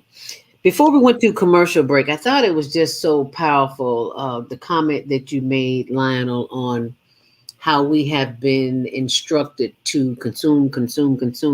I'm looking at yesterday being Easter and how I went from one side of town to the other side of town. I went from Evanston to Glenwood yesterday, and I noticed how on some sides of towns, people are dressed very casually, khakis and a shirt or flip-flops and t-shirt.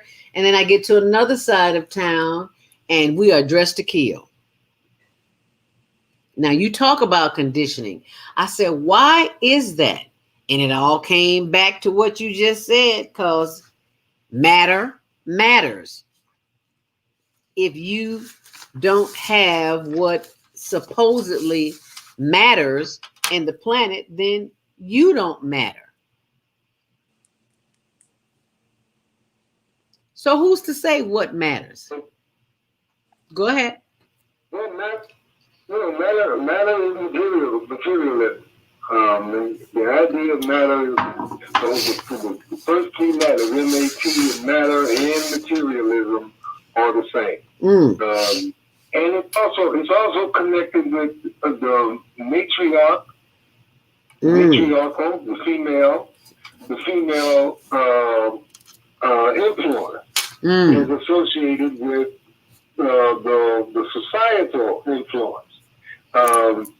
When you speak of a nation, we usually use it in the feminine context. We say, America, she is a good nation, a great nation. Yes. And the connection between the womb of the woman and the womb of society is parallel. They are equal.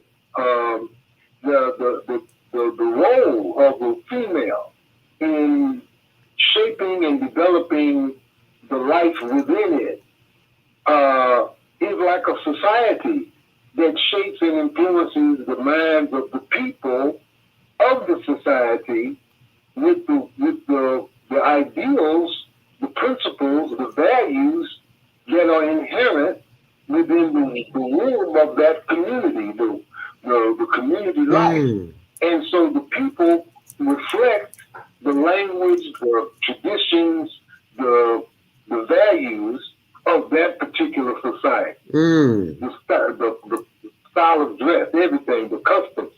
Those are the things that are instilled culturally in society, the way a woman gives characteristics to her baby.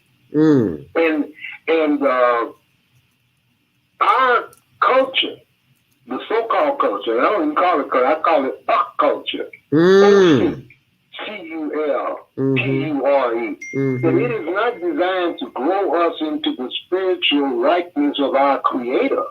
It is designed to kill, undermine, retard, degenerate that humane character into a beast, into a monster, into a imitation of the life that the Creator intends for us. We are living a false reality. We are being programmed. We are being programmed to be inhumane instead of humane. We are programmed to be devils instead of in the image of Satan as opposed to the image of God. And it's so subtle, we don't even see it. We have to be. Once you look, it ain't hard to see. Yeah. Once you actually focus on from the standpoint of the reality of the material idol mentality, the materialism, the pervasive influence of materialism and lust and greed in the modern world is indicative of satanic. It is not representative of divine. And that's what we got to change. Repent. Reminds me of a Catholic school. I'm going into the booth to tell of my sins and then go right back out and do the same thing all over again. But as long as you repent, you're safe. Makes no sense. Repent really means change.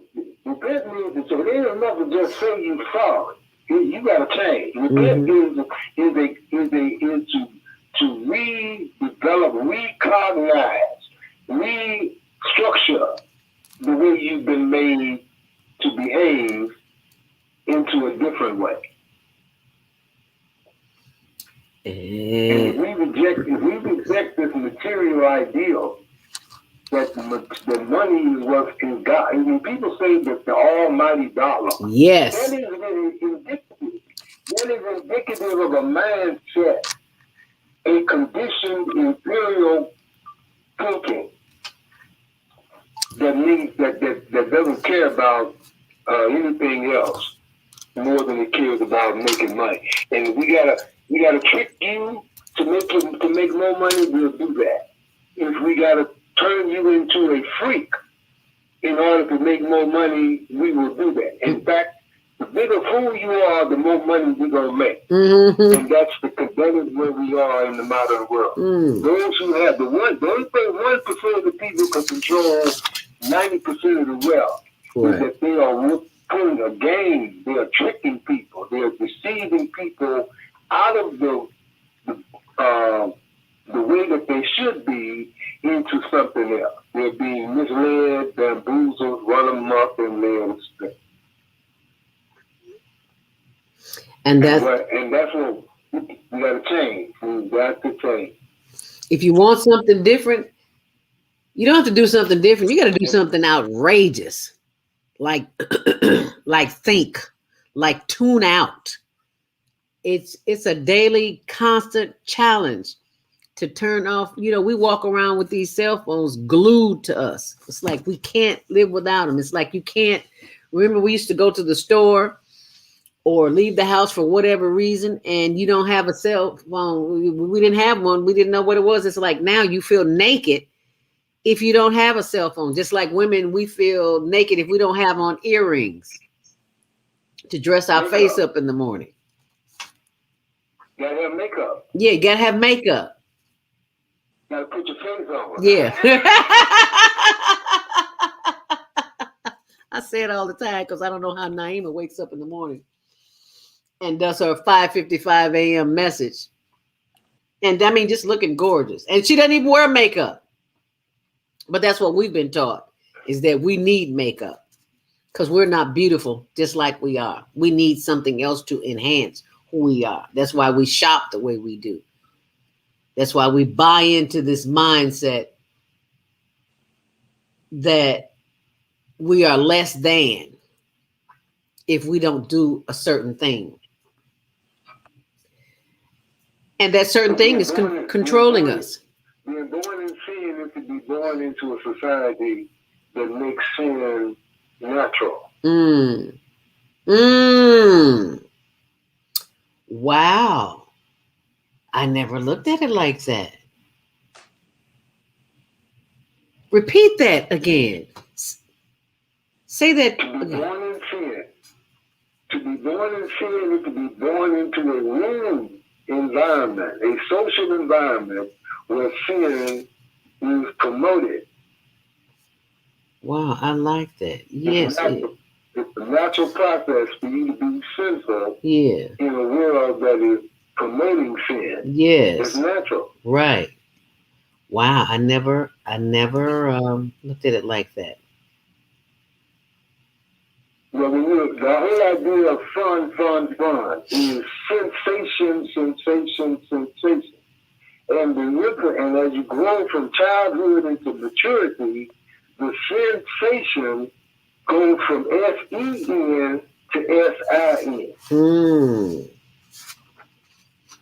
And when you're an adult, that's when you can sin. You can't do it until it's not. When you become an adult again, you can smoke, you can drink, you can go out and party all night, you can drive like a fool down the highway in the rain, in the snow, and the ice. You're an adult. Wow. And therefore you can do those things. Wow. You can go to the lounge, you can go to the porno shop. Those are adult. So-called adult entertainment. Yeah, that's adult entertainment already. Bigger fool than you were when you were a child. Yeah, and make bigger mistakes or things that are not going in your direction, because now you are at that stage where it's okay to do that because it's been approved by the public, by those who govern the laws of the land, the man-made laws. Forget about the universal laws or the laws of the creator. Man-made laws are more important. That's what they're saying by their actions. So you are right on target. I love that. Sensation, SEN, sensation, goes into adulthood and it becomes sin, SIN, sensation. I'm always taking notes because I'm going to be posting some of this on my blog on zeldarobinson.wordpress.com. I hope that's the right one. I keep changing it. Yeah, zeldarobinson.wordpress.com. Or is it Zelda Speaks? I don't know. I'll have to check. It. But go ahead, Lionel. I just had to interject that there. Yeah, it's not as complicated as, you know, the reason I refer to it as a house of cards is because it's not even, you know, it don't take much for it to come down. And it's the same in your mind as it is in reality. This is when they say the show must go on, it's because they can't afford to let it slow down. Because once it does, people will see it for what it really is. It is an imitation of life. It is not life. It is an imitation of the life that we're supposed to have. And it is an imitation that reflects the opposite of what human life is supposed to be. Where we have all these drugs, people on drugs, you know, people, all kind of medications and stuff. That is not what we're supposed to be. Right. That is not a good life. The life where we got all these crimes and all this stuff, that is not the life that we're supposed to have. We are living an imitation of life, a imitation of life. And the life that we're supposed to have is totally the opposite of where we are. And we can get there. All we have to do is wake up and get real, as the young people say. Cut off the funny, cut off the magic mentality. Get real is to focus on your human faculties, the ones that make a difference in the lives of people. Your kindness, your consideration, your cleanliness, your desire to want to roll up your sleeves and go to work to do the things that will really make a difference. It may not make a big difference in terms of what you can see right now, but the journey of 1,000 miles begins with a single step. And God is watching and rewarding those of us who are willing to make the effort. You know, I'm so glad you said that because I remember back in the day, as a child, my mom would have me go to this lady's house that I didn't know, help her clean, do her laundry, or go do her errands, things of that nature. And that was being part of being human, to help those that needed it. I thought my mom was crazy, but now as I am an adult, I can see that and understand that. And people often say to me, you know, that's very noble of you to go out in the streets and help the homeless. You know, that's something that has to be embedded in us, bred in us as children in order for us to continue that into adulthood. And I don't see that happening in the world in which we live now. So that's why we don't care about others. We care about self more. Yeah, that's the false programming that we receive. That is more. We better spend more time at the baseball game, watching people run around the field, play with their balls, then to go out and do something meaningful that's going to help somebody else. And there's something wrong with that picture. Yeah, there's a whole. That's people who have the most and do the least. Right. But like you said, that's where we are in that. If you'd like to join the conversation this morning, 515-605-9325, press 1 to speak as we go to the phone lines, try to get a few calls before we're off the air. 111-1111. You're live on the Female Solution. Grand Rising. What's your name? Where you calling from? And what's your comment? Good morning, Zelda. How you doing? Grand Rising. Good morning. Who's this? Obadiah from Columbia College. Oh, Obadiah from Columbia College. Thank you for joining us this morning. Welcome. Hey, get along with this. This is really interesting. That whole conversation. It forced me to have to call in. Because my birthday was last month, and I had to know something. You know, it's very interesting. Belated happy birthday. Hey, get along with this one. my birthday parents is on, and I'm looking at it, so I'm thinking about everybody's like, well, what gift can they get you, right? Mm-hmm. Only gift we have are the people in our lives that care about us. It's just like you all were saying. The way tradition has it go, there's always some focus on something else. I mean, even when guys call themselves pursuing women, you pursuing a woman for her body versus a man, what's wrong with you? Why aren't you looking at all the talents that she has to develop instead of you just looking at one dimension that society says, be sexual towards her? And you don't even know what you want if you be sexual with somebody. Why do you think you got so many children that don't nobody even want? Because society says be sexual, and then when children are born from this union, nobody want to take care of them because nobody even know who each other was. Okay. So I'm just saying the gift is the person. Y'all are absolutely right. The gift is us. And Right. they have it believing it's how much money you have and all this other stuff. But that's confusion because do you know there's not supposed to even be poverty in society? You should eradicate poverty because nobody should be so wealthy that can't help somebody else. Right. How much sense does that make? But, No. I want to be great, so I'll have all the money I need. And it's the sad personal experience because the two friends I had that had the most money, made the greatest strides in life, both committed suicide. That ought to tell you something about all they had and what they really needed, but it wasn't equal.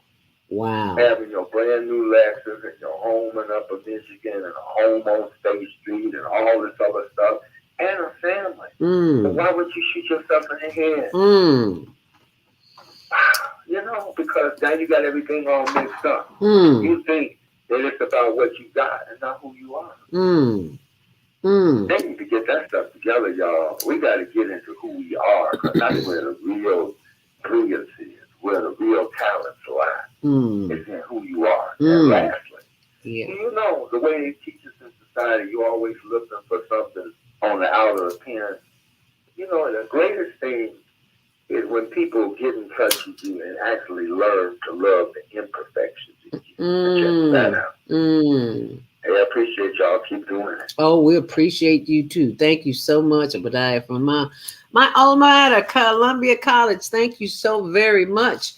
And it is 8:55. We got about 2 minutes here, Lionel, to wrap up this conversation. At 9 o'clock, the after show begins with our sister of the microphone, Naima, executive producer Naima Latif, who I will be bringing to the show platform this morning. Grand Rising, my sister. Thank you so much for joining us. Thank you, thank you, thank you. Oh, it's always a pleasure. Looking so beautiful this morning. Thank you for joining the conversation. As you can see, Mary Shelton is with us. Yes. Good morning, Nadia. How are you? Good morning. Good morning. So Lionel is wrapping up the movie review, The Passion of the Christ, and he got a little bit of the Imitation of Life in here, big part of that. So, Lionel, you want to close us out with this segment of the show on The Passion of the Christ. So where do we go from here, Lionel? Well, we go to Living Heaven.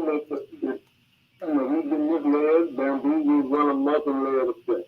And that we need to reevaluate, recognize our thinking and our behavior to bring it more in accord with the ideals of humanity and humane character, moral character, including I want to make that point that morality is something that people don't even talk about much anymore. Right and wrong, fundamental basic characteristics of what is right, it has been thrown to the wayside. We need to get back in touch with being clean and humane. Yes. To have characteristics that reflect a spiritual standard of behavior that will bring us closer together and make us better people. Well said. And if you would like to give your contact information, we would love to have it.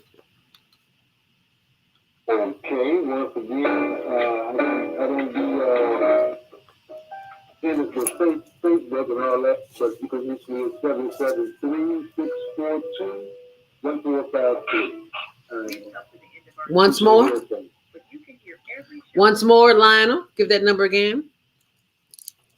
773-642-1453. That's 773-642-1453. Ladies and gentlemen, that is the contact information for our guest speaker today, every first Monday of the month here on the Female Solution, Brother Lionel Abdul Haaque. If you'd love to continue the conversation, I'm sure he'd love to chat with you. Excuse me. So thank you so much, Lionel.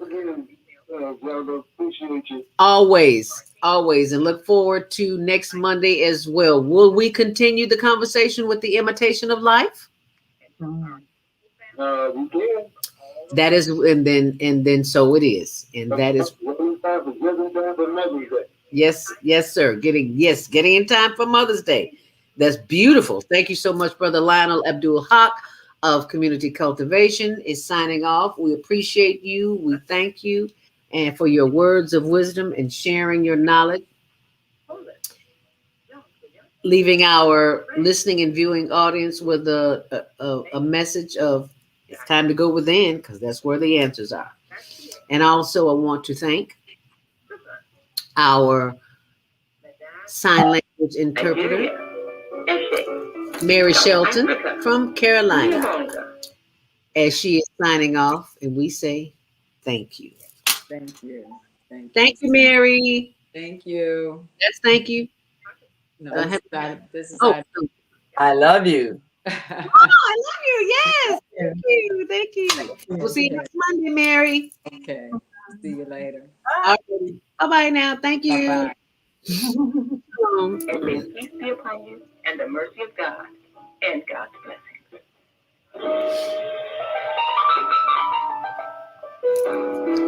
And that was the voice. Ooh, push 1 right now if you want to speak. I forgot. 515-605-9325. Press 1. You got to press 1 right now if you want to speak while our executive producer, Naima Latif, takes over the show. Take it away, my beautiful queen sister.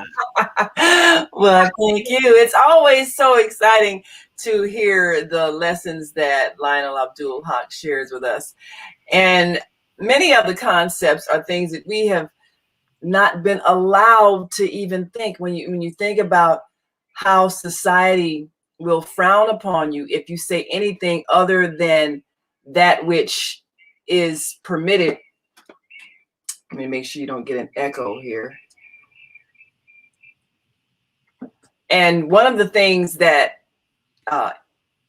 if we think about the powerful things that were taught by the man we know as Jesus, why is it that this society, this culture, this Western culture has focused so much on the crucifixion and so little on the teachings? Because it's the teachings that were designed to free us from our fear of authority. Because as Brother Lionel was saying, the whole thing is for us to find the God within, and therefore not be afraid of a religious figure, be it a governmental figure such as the Roman emperor or a priest, but to know that we are powerful in ourselves. This was the message this is the truth that was designed to set us free. So until we focus on the teachings, we're consistently living with the victim mentality that somebody else has power over us and somebody else can keep us from doing something, and someone else has the power to punish us with death. So the action of the crucifixion was meant to demonstrate that no one has power over you, not even the power to kill you. So why are you fearing these people? They don't have any power over you. They're no more powerful than you are. All of us are gifted with the power to create and to sustain life and even to recreate the body that we're living in. And we do it all the time. When we get injured, we see our bodies already manufacturing new cells to replace any damaged cells. If we get a cut, we can watch our bodies heal.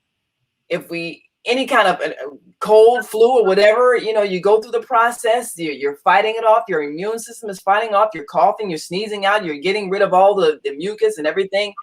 And eventually your body is healed. So whatever we go through, we're already equipped with the power to regenerate our body's cells. And this body is merely a vessel that's animated by our eternal life force energy, which is not possible to kill. So this was the message of the experience of crucifixion, that the one we know as Jesus was demonstrating, so that people could stop living in fear. This is what we should be studying, especially from one who kept saying, all the things you see me do, these and greater things shall you do. That means whatever power he had, we also have. This is what was taught. This is what was demonstrated. And this, if we focused on, would remove us from this perpetual state of fear that we allow ourselves to live in, and therefore don't experience life and life more abundantly than we would be experiencing it, because we're always afraid somebody who we mistakenly believe is more powerful than we are will end our life or will punish us in some way, either with charging us fines and then we can't pay them, and then we can end up imprisoned if we're not able to comply with some rule. We're always living in fear of other people's power over us, and it's a delusion. And so if we understand the story of the resurrection, then we understand that even though you might go through your darkest times, your most difficult challenge, what seems like when all is lost, you do rise again. You do have the power to rise again, and no one has the power to keep you down.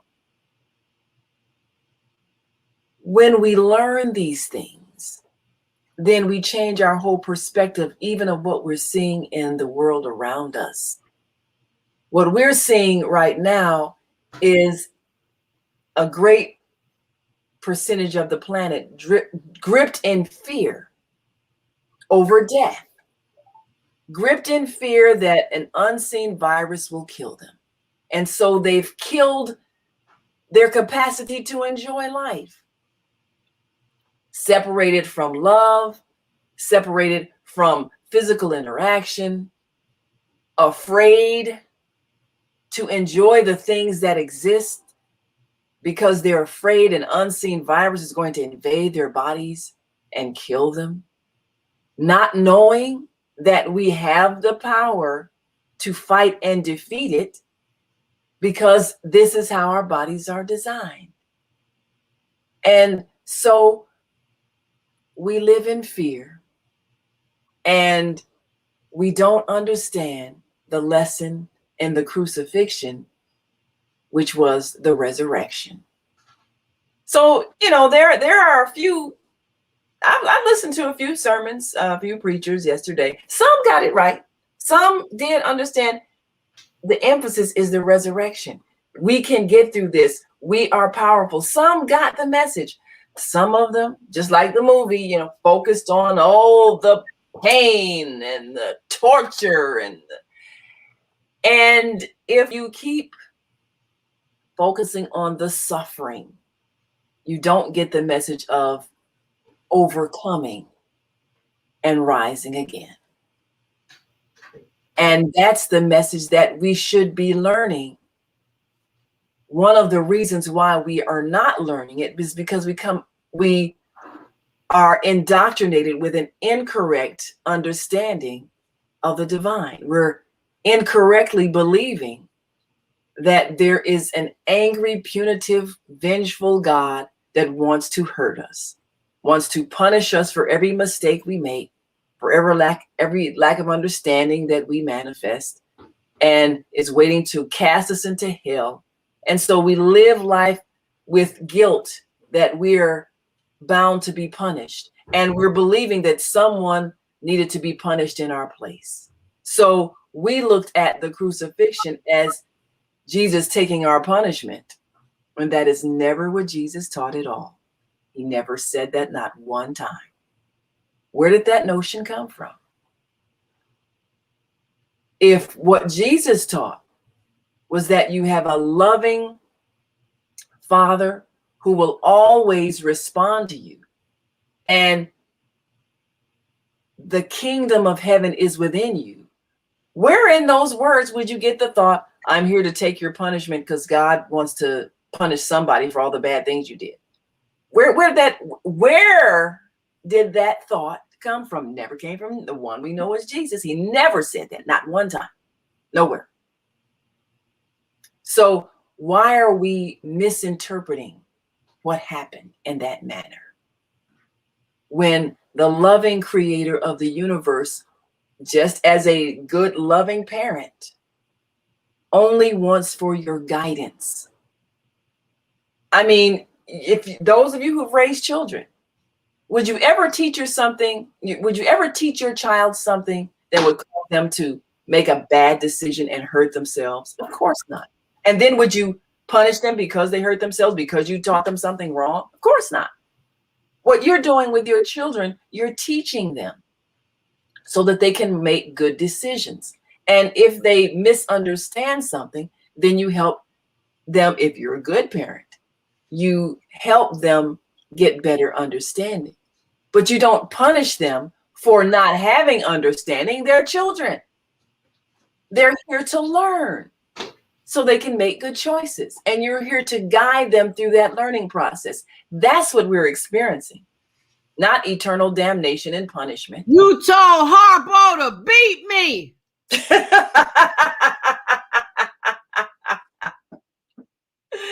And that is how we think, because we are believing, we believe that this is what should happen. And so we are raising our children with the belief that there must be pain because they are naturally deserving punishment. And because we keep believing that, we keep seeing manifested in our children a reflection of what we have given them, pain. And so until we really get the message of the one we know as Jesus, we're going to keep making errors in the way we raise our children, the way we guide them through the learning process, and the way we correct them when they make errors. And then we'll be wondering why they have all this anger and rage that they're reflecting back to us.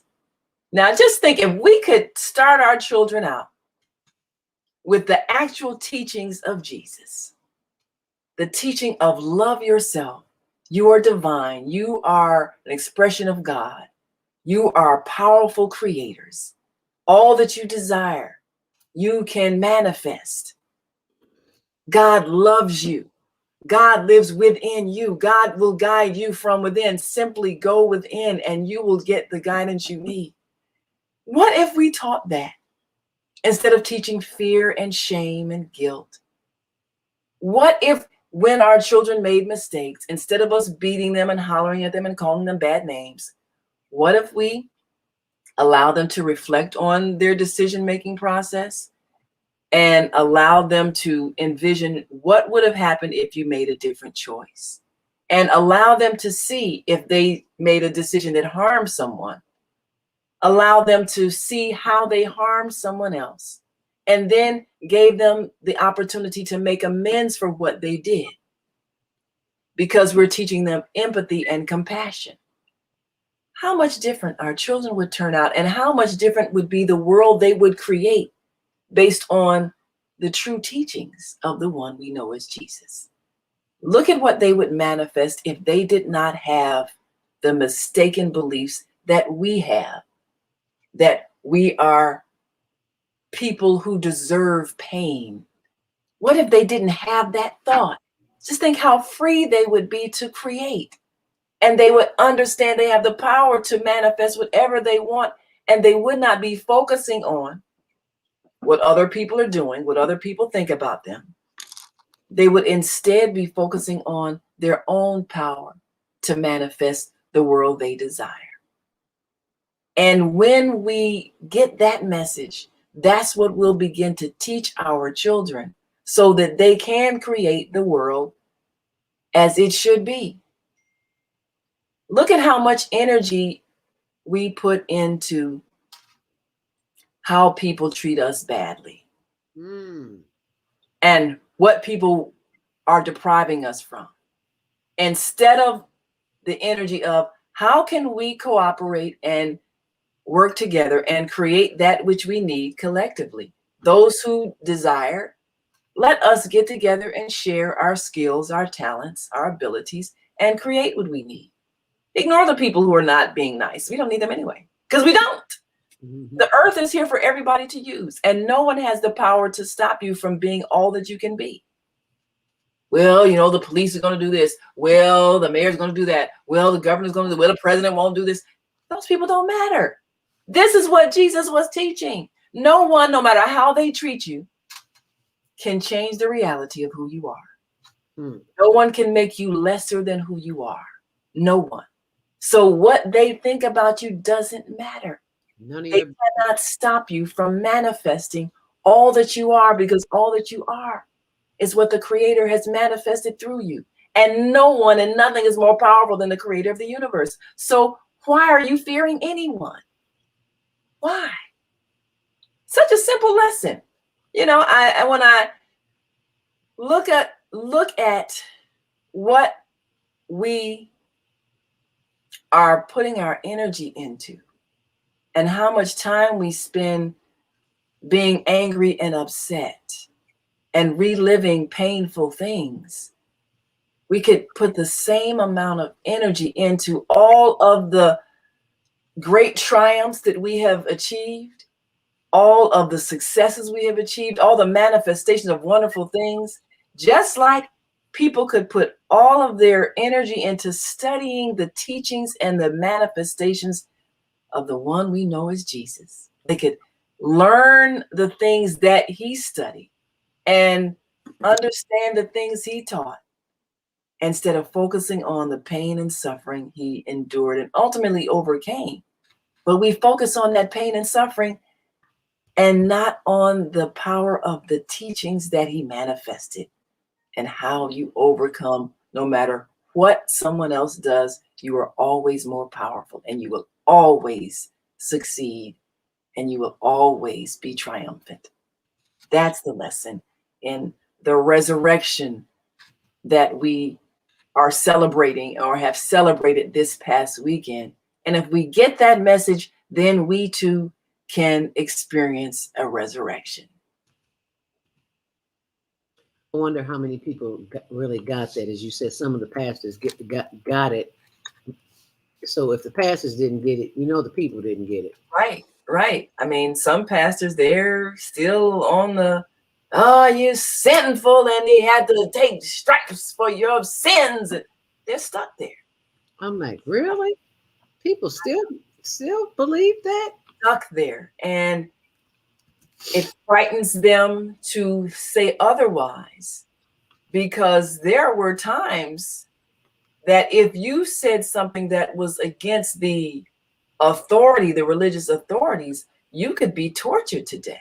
Man. And so when we carry those kinds of things in our soul memory, there's a fear that comes with challenging something that has been established as the accepted belief. Yes. And how indoctrinated have we been to call somebody evil if they say something against what the established religion teaches? So we have a lot of work to do when it comes to deprogramming. And it is a process. And I used to get impatient with people when they couldn't understand something that just seemed so basic. But if you look at the years of indoctrination, and most of us, this started when we were like 2 years old, when we first learned in speech. And the concept of you were born bad was beat into you. I mean, look at what we say. The years where children are most explorative, when they're most expressing their intelligence, the age of 2. And what do we call it? The terrible 2. Terrible twos, yep. Because they're expressing independent thought, and we're beating into them. How dare you have an independent thought? You do what I tell you to do. And if you don't, you're bad. Instead of us understanding that they're exploring their world, they're making decisions, they're recognizing their own free will to make choices. And sometimes their choices aren't our choices. Yeah, That right. doesn't mean they're bad. That means they realize they have a free will. Yeah. Now And they run with it. and they run with it. But our responsibility is to guide them so that we keep them safe from harm, not to crush their will or their free spirit, or to make them feel bad because they realize they are a separate being from us and they have the power to choose. We should be enhancing their feeling of strength and power, and enhancing their feeling that they're protected by our guidance, as opposed to them always being ready to get slapped or hit if they say or do something we don't like. So we crush the spirit in them, we crush the intelligence in them, and then we wonder why we can't motivate them later on when it's time for them to learn. Well, you've beat all the learning drive out of them by indoctrinating them with fear of punishment. So we have a lot of growth to do in terms of our own understanding as parents and as adults. What's the name of Asada's book? Talking about beat the kids, don't beat the kids. Beating Black Kids is the name. Beating Black Kids. Beating Black Kids is the name of her book. And when I first heard her lecture about the neurological damage that you do when you call a child a bad name, I mean, you literally are rewiring their brain when you say bad things, and when you hit them, what it does to their neural net in their brain. So if we understood that we are creating brain damage literally by saying nasty things to our children, putting them down, and then keeping them in a state of fear of being hit, if we understood what we were doing to our children, we would stop. Because none of these things is based in godliness. None of it is a reflection of the creator of the universe. The creator of the universe is not waiting to beat you or cast you into a lake of fire because you made a mistake. That does not exist. What we're being given is an opportunity to experience the nature of cause and effect that this world was built on, so that we can understand that all of our actions create a reaction, and all of our energy that we put forth is going to be reflected back to us. So we have the power to create good results by our good actions. It's the simple thing. Just the difference between if you meet someone walking down the street and you smile at them, as opposed to you walk down the street and give them a dirty look. Right. You're going to get a different response. So if you want good to happen, you put forth good things and it comes back to you. But if you are already indoctrinated to be angry and mean, and you're projecting that, well, that's what's going to keep being reflected back to you. And you wonder, why are people rude to me? Why is everybody nasty? What's wrong with these people? But then look at the expression on your face. Listen to the tone of your voice. How are you talking to people? How is somebody going to be nice to you unless they really are like a social worker or very spiritually aware person? If you're nasty and cussing at them, but you want them to be nice and smiling and sweet to you, usually it doesn't happen unless they've been trained to overlook bad behavior. They're in certain kinds of customer service jobs where you get cussed out all day long, but thank you so much for your business. Right. Oh, we're very sorry that happened, ma'am. But that takes training, because usually people will give you what you gave them. Yep. And in realizing that, I have become more conscious of how I talk to people that answer the phone. Like, you're mad at the phone company. Maybe they like they charge you extra or something, and you call, and the person answering the phone, they're just a phone answer. They're not the, they didn't make the policy. Right. So I've learned not to be nasty to them. I didn't know that earlier in life. Right. But I've learned to speak to them kindly and, express my concern, but be nice to them because they're just doing a job and it's not their fault.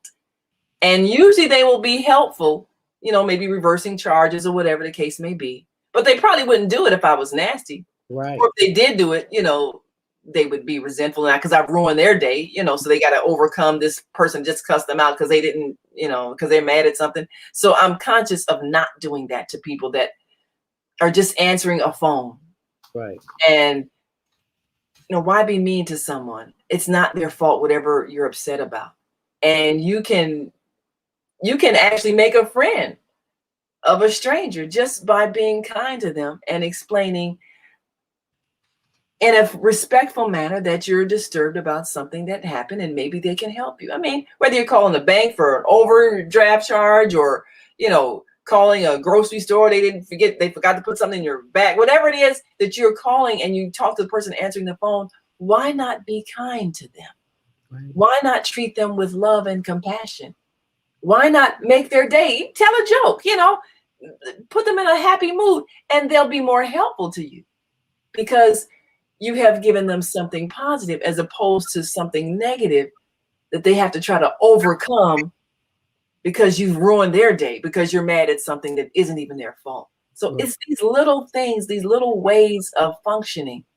And we can be conscious of actually living the teachings that Jesus gave us, then we will see a manifestation of better things in our lives, a better quality of life, more love in our lives. But we have to give it if we want to get it. And that's really the lesson to be learned in the teachings and the demonstration and the way people will handle. That's what we should be focusing on, because when we focus on that, then we actually can manifest the miracles.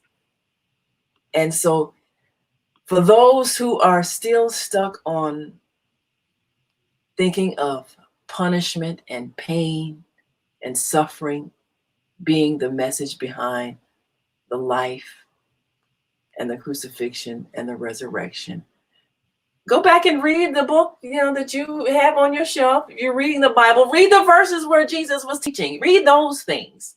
Most of those things have been translated to some degree correct. Some of the other things, other people, this is the rule if you want to discover if a teaching is correct or incorrect. You have an internal guidance system. If something doesn't feel right, something about it is not right. I think I remember Jody talking about when she made a conversion from when the belief, I think the belief system was, or somebody was having belief system where children, if they die before they're baptized or something, they go to purgatory, they don't go to heaven. And it's like, that doesn't feel right. That doesn't feel like that's fair. And it might have been Jody, might have been somebody else that was explaining that they grew up in a belief system that just didn't feel right. And a lot of times as children, when we grow up in a belief system where it's being forced into us, you're born in sin and you're going to be thrown to hell if you don't, but something inside of you, even as a child, like that doesn't feel right. Because it isn't right. The creator of the universe is only love. And the guidance that we get is for our benefit, never for our pain and suffering as punishment. And it doesn't feel right when we try to digest a belief system that tells us we're born bad and deserve pain and punishment, because that's incorrect. We're born to learn and we make errors. But you don't, just like you wouldn't beat a child or spank a child from stumbling and falling and skinning their knee. Oh, what are you falling for? Now, we have had parents that do that sort of thing. But is that right? Would you punish someone who already is in pain because they've made a mistake? No, you would comfort them. You would help them. And that's what the Creator does for us. So when we change what we believe about the Creator, then we can listen to those spiritual masters that are trying to assist us in our own growth and development and evolution. We can understand the teachings, and then we can manifest them in our daily lives, in the way we treat people, and most importantly, in the way we raise our children. Because they're the ones that are going to usher in the new world. What is that world going to look like based on how we're treating our children now? And what are we teaching them about themselves and others? And what are they going to manifest based on what we have taught them?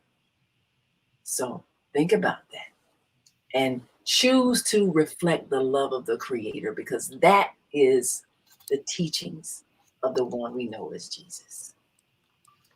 And this is the kind of information that you can share, that Yeah. you need to share. You deserve to share, because when we all get on the same wave level, the same mindset, the same consciousness, that's when we can grow as a people, as humanity. Absolutely. Humans caring about other humans. There's no them.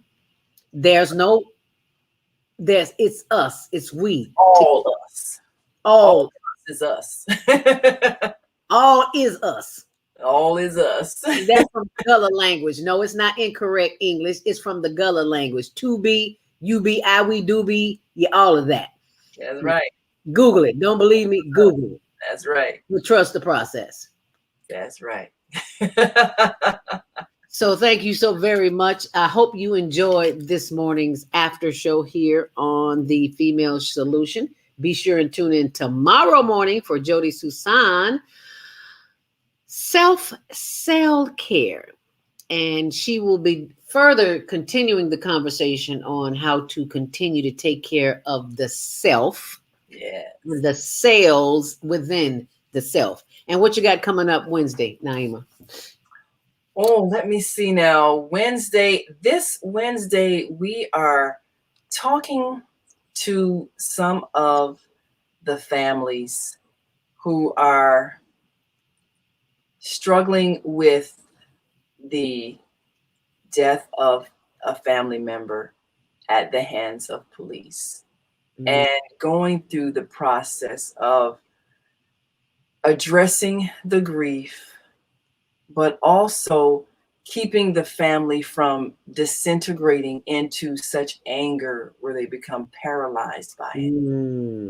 And this is in this season of the trial of Derek Chauvin, who we watched. Well, some people watched. I have not allowed that to enter my eyes. I will not watch the murder of George Floyd. No, I don't need to be traumatized. But for those many who watched it, it was traumatizing. And families who have dealt with violence, and especially loved ones killed at the hands of police, are traumatized. We as a nation are traumatized, and it's time for us to address what must happen in order for us to heal. After this trial, we as a nation are going to rise to a higher level of awareness about things which need to be dismantled. And one of them is the organized bullying that we endure at the hands of police who have been trained to be such. Yes.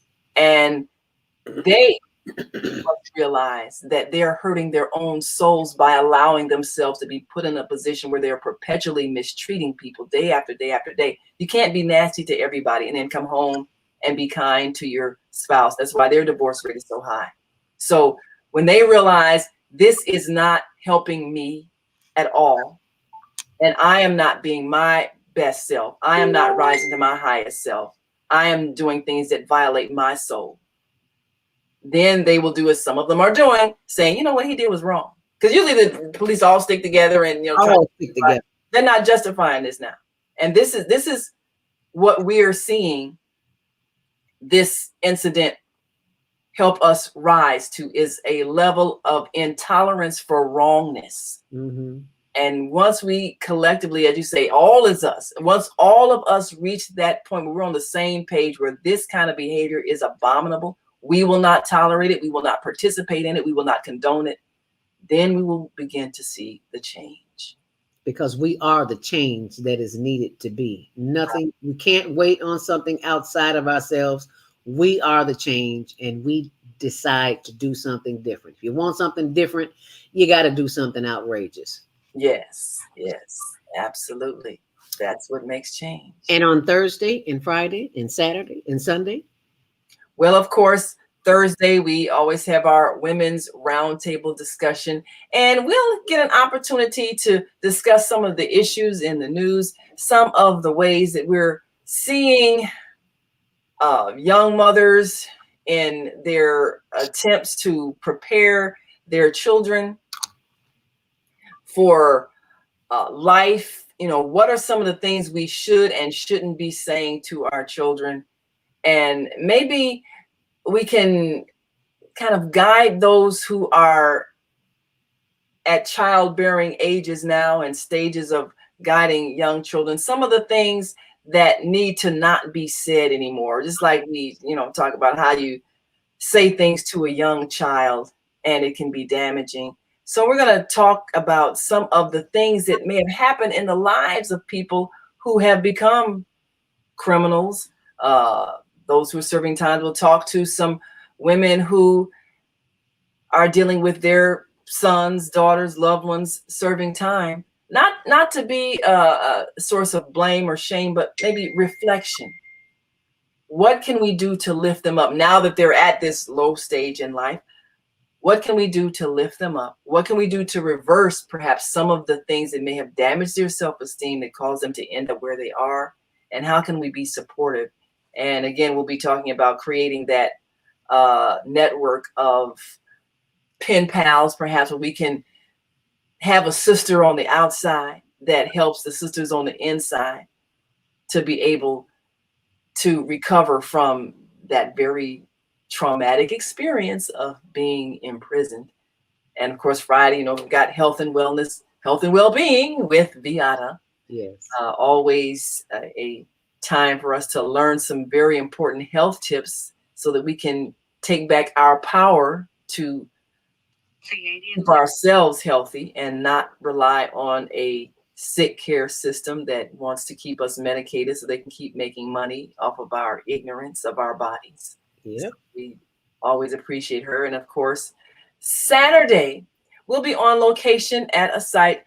I'm not sure the location yet, but we will be doing a live on location site as we continue to promote those people who are doing some positive actions in the community. Everything from cleanups to preparing for the development of the grounds into fertile places where we can grow foods and have urban farmland. So we want to bring you on location on Saturday for some positive community activities. And of course, Sunday, we've got Soul Purpose Healing with Viata. Yes, and of course, on Saturdays, the show is 12 noon to 2 p.m. Central, and Sundays, 7 p.m. to 9 p.m. Central Time. And we appreciate all of you for following us every day on The Female Solution. We thank you, and we ask that you continue to support this channel, and just by sharing it, because if we know, you know. And if you know, the rest of the world needs to know. Absolutely. And our goal is to raise global consciousness, to transform the energy of war into the energy of peace, to connect with those here and abroad so that we see ourselves as a global family. There will be a point in time where the idea of killing someone just will be so abhorrent, it just will not happen, because we just cannot, because we see that it is a wrong to ourselves to hurt someone else. So as we get to that point of understanding, then we will see the peace come in our surroundings. We have to first see that there is no others, all is us. So instead of us thinking those people, they're the ones, they're the enemy, there is no enemy. There is no enemy. And it's wonderful that we can talk to each other through the internet all around the world, so that people who we used to never see wouldn't know because they live so far away. Now everybody's connected. and everybody can share thoughts, and everybody can see what each other is going through. So each person has a chance to learn about somebody that they didn't know about before. And I love that Global Teen Talent Contest because it brings in so many of our young people from around the world, and we can appreciate the talent that exists in all these various countries. And I can see that the children are going to bridge gaps in ways that perhaps our generation couldn't conceive of, because they are used to thinking globally. Right. I look at all the countries that my daughter has visited just on vacations while she was teaching in Korea. And she's been to Cambodia and Vietnam and Indonesia and Japan and China and Australia and all these different places. And it's just nothing to get them to, oh, I'll go here, oh, I'll go there. And no fear at all. None. And, you know, we growing up, we're afraid to go to the other side of town. Hey, you don't want to do that. Yeah, I'm on the south side. I can't go to the west side. Oh no, north side. Oh no, it's dangerous on the west side. Oh no, you don't want to go to the west side. So I mean, we have grown up with fear of each other in a way that our children have not. They have no fear. They have none. They have no fear or shame. Yes, and I say shame because the big girls like me, honey, they don't know nothing about a girdle. They barely know about Spanx, and they let it all hang out. And that's a good thing. And I have to tell this story. You know, during the spring break, you know, we would go on the tour. We were a group of us were hired to be chaperones on the HBCU college tour that Rainbow Push organized every year during spring break. Of course, this was pre-pandemic and everything. But every year, you know, they take like 2 bus loads of students across the South, all these historically black colleges, and they had to have chaperones. So they have like 8 males, 8 females, you know, come along, and each of us would have our group of children that we chaperone, usually like, you know, 5, 6 students. We had to more or less, you know, just keep an eye on them, make sure they didn't sneak into the rooms at night and stuff like that. You know, make sure that they were able to get the information at the different locations at the colleges, ask the right questions and all that sort of thing. And these were usually the students that were the brightest students. They were the ones that were very self-motivated. But every now and then you'd have the ones that were more like the party girl types and so forth, or the boys, you know, so you had to really keep an eye on them. But now one year, just so happened to seem like all of the young women in my group that I was chaperoning, all of them were full-figured girls. And I was, oh, okay. So I'm thinking, well, they'll probably be shy and quiet because, you know, usually people make fun of people that are large. And so they probably, you know, got issues of self-esteem. They're not going to be very outgoing. So I'm thinking I'll probably have to help them, you know, make friends and all that. These sisters, oh, they love themselves. They love being big. They love their behind, being round. I mean, they love their bodies, and they had such high self-esteem. I mean, they were, you know, most vocal in the sessions in the college lectures and everything. They would ask most questions. You know, they were just cheerful and happy, and you know, then they dressed colorful. They accentuated themselves, and I'm like, they weren't wearing black. They weren't wearing black. They weren't trying to make themselves look small. They weren't ducking their head down. And I'm like, oh, this is interesting. Yes. It was a whole different energy because no one had made them feel bad about their size. They loved their bodies. They loved themselves, and they projected confidence. And of course, they attracted young men because men, you know, they're attracted to confident women.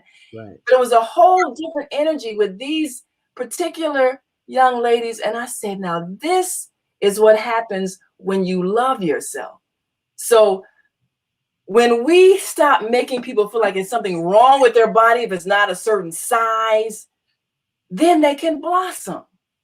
And it was a learning experience for me because they didn't fit any of the stereotypes that I thought I was going to do. Oh, quiet, shy, Right. big girl. None of that. They was, oh yeah, let me take my big butt over here and I want to sit next to him. They would have me laughing, but they were so enthusiastic about life, and they loved their bodies, and they didn't let anybody shame them out of being themselves. And Where did that come from? Where on earth did they get that from? Well, they must have been raised by women who felt good about themselves. And so they were able to be themselves because no one made them feel like, oh, what's wrong with you? You're too fat. No one did that to them. Somehow they received the message, I am beautiful as I am. I love myself. And that's what they projected.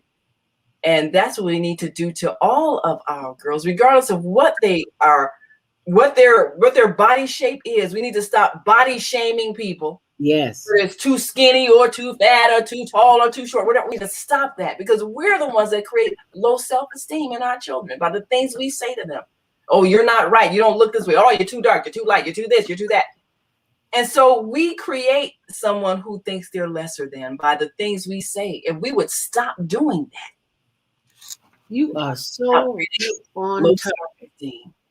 I think back, and I do not ever remember, and nothing but big bone women in my family. And now that I think back, I don't ever remember hearing anything positive about being big. The one comment that I do remember is like, we need to get you to a fat farm. Oh, wow. And that was from a cousin who was like a father figure to me.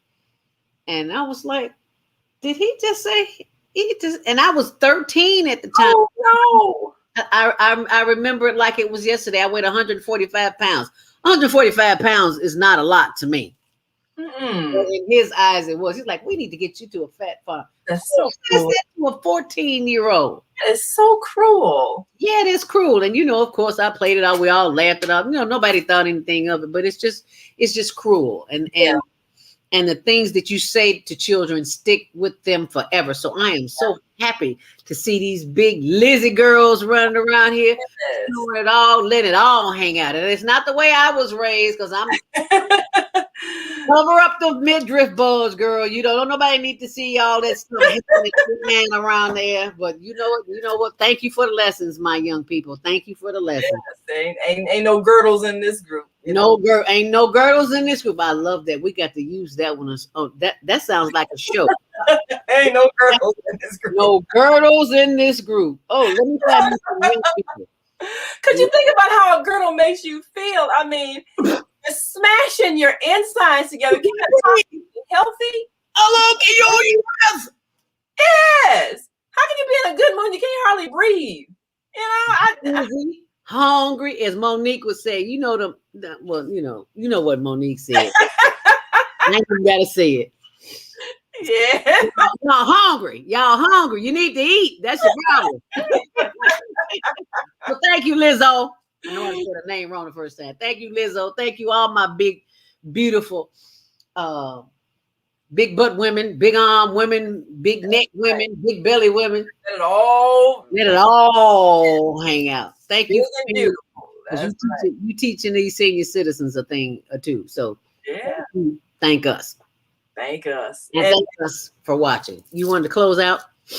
Well, we want you all, of course, to join us tomorrow and every day, Monday through Friday, on the Female Solution Radio TV show. And that time is 7 a.m. to 9 a.m. Central, 8 a.m. to 10 a.m. Eastern. And of course, wherever you are in the world, just look at the world clock and see where that Central Time is for you, because we do have a global audience and we do appreciate all of you who listen in and watch. And of course, congratulations to all of those who are participating in the Global Teen Talent Contest. We will be watching you because you inspire us with your unlimited talent, and we appreciate all of you for sharing with us. And thank you, Zelda, for having the vision to explore and discover new young talent. And thank you for thanking us. And on that note, we'll see you tomorrow morning, right back here on the Female Solution, 7 till 9 a.m. Central Standard Time. Stay on purpose, stay empowered, and stay tuned to the closing, the second closing of the show here on the Female Solution. You know what, Naima, you didn't talk about On Air Network? I just thought about that. Oh, well, let me make sure I mention On Air Network.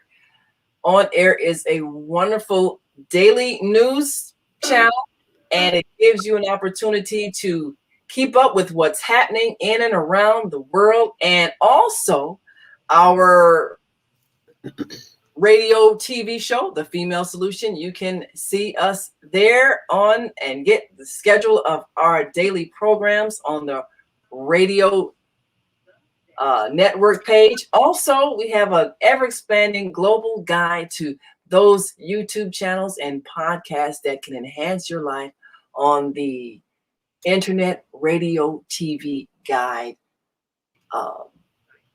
Inspiring shows that we recommend, the people who we call the voices of enlightenment. You can scroll over and tap the links and listen to those messages. And we share a message from one of those every morning at 5:55. We're live on my Facebook page, Naima Latif. And of course, we invite you to listen to those links that we provide.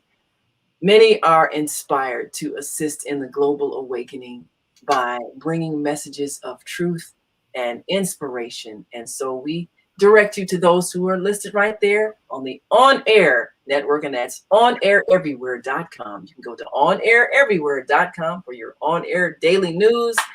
And certainly we invite you to listen in and watch those shows that are presented. And we've got a network of many of the producers, such as the Higher Learning TV show and many other producers that are giving great content, that we want you to tune in and subscribe to those YouTube channels as well, because we are here to raise global consciousness. So go to onaireverywhere.com and enjoy the programs. And what was the program, the latest program that's on the On Air Network? Well, let's see. This weekend, Carolyn Ruff, who we love, she was one of our Women of Wonder awardees. She organized one of the major rallies and marches downtown on Saturday. We were there covering that. And of course, our own Mama D spoke at the rally and reminded us of the importance of remembering this time of Dr. King bringing to fruition the ideas of peace through mutual respect of all people. And many who have lost loved ones are demanding justice and an end to this hostile relationship between police and citizens. And of course, we also have the program that our dear friend Bishop Jerome Powell put together the previous weekend of bringing Officer Friendly back to the community. He's worked with the 5th Police District in handing out food and supplies to the community. So we have these two different expressions of relationships with police. Now, which one do we prefer? We want Officer Friendly. Of course. So we need those who are not officer friendly to convert themselves into that officer friendly that needs to interact with the community. We learn by seeing opposites. So we learn what love is by seeing what love is not. And so we have two different contrasting images. And so we can choose love. And that's what we desire for our police. And then, of course, we also have the program in which our sisters, Africa Porter and Melanie Brown, also Women of Wonder awardees, they organize the men to gather at the places where gas stations had seen frequent carjackings, so that the men in the community could rise up and be that protective force, so that we can feel safe as we stop to fuel our cars. And it was a wonderful organizing effort, so people can also see that on our on-air network. We share the empowering stories so that we can see that there are people who are working to make a difference. And we can see that as we cooperate and work together, we are the change we'd like to see. Absolutely. And if you look in the mirror, you will see a reflection of yourself. Anything that you are thinking about anyone and anywhere, just know that you are a reflection of that in which you see. So if you see something you don't like, ask yourself the question, why is it there? And what can I do about it? And you'll find much more information just like that when you go to my blog, zeldaspeaks.wordpress.com, and you'll see information there from the On Air Network. Man, That, my sister, is a wrap. All righty. Thank you so much for being here with us today. And we look forward to seeing you Wednesday morning. But be sure to tune in tomorrow morning, 7 till 9 a.m. Central Standard Time. Self-care with Jody Susan. Stay on purpose, stay empowered, and stay tuned to Higher Learning TV show. And thanks for watching here, Female Solution. Make it a great day. Shalom. Namaste. Hotel. Peace. Love. And soul.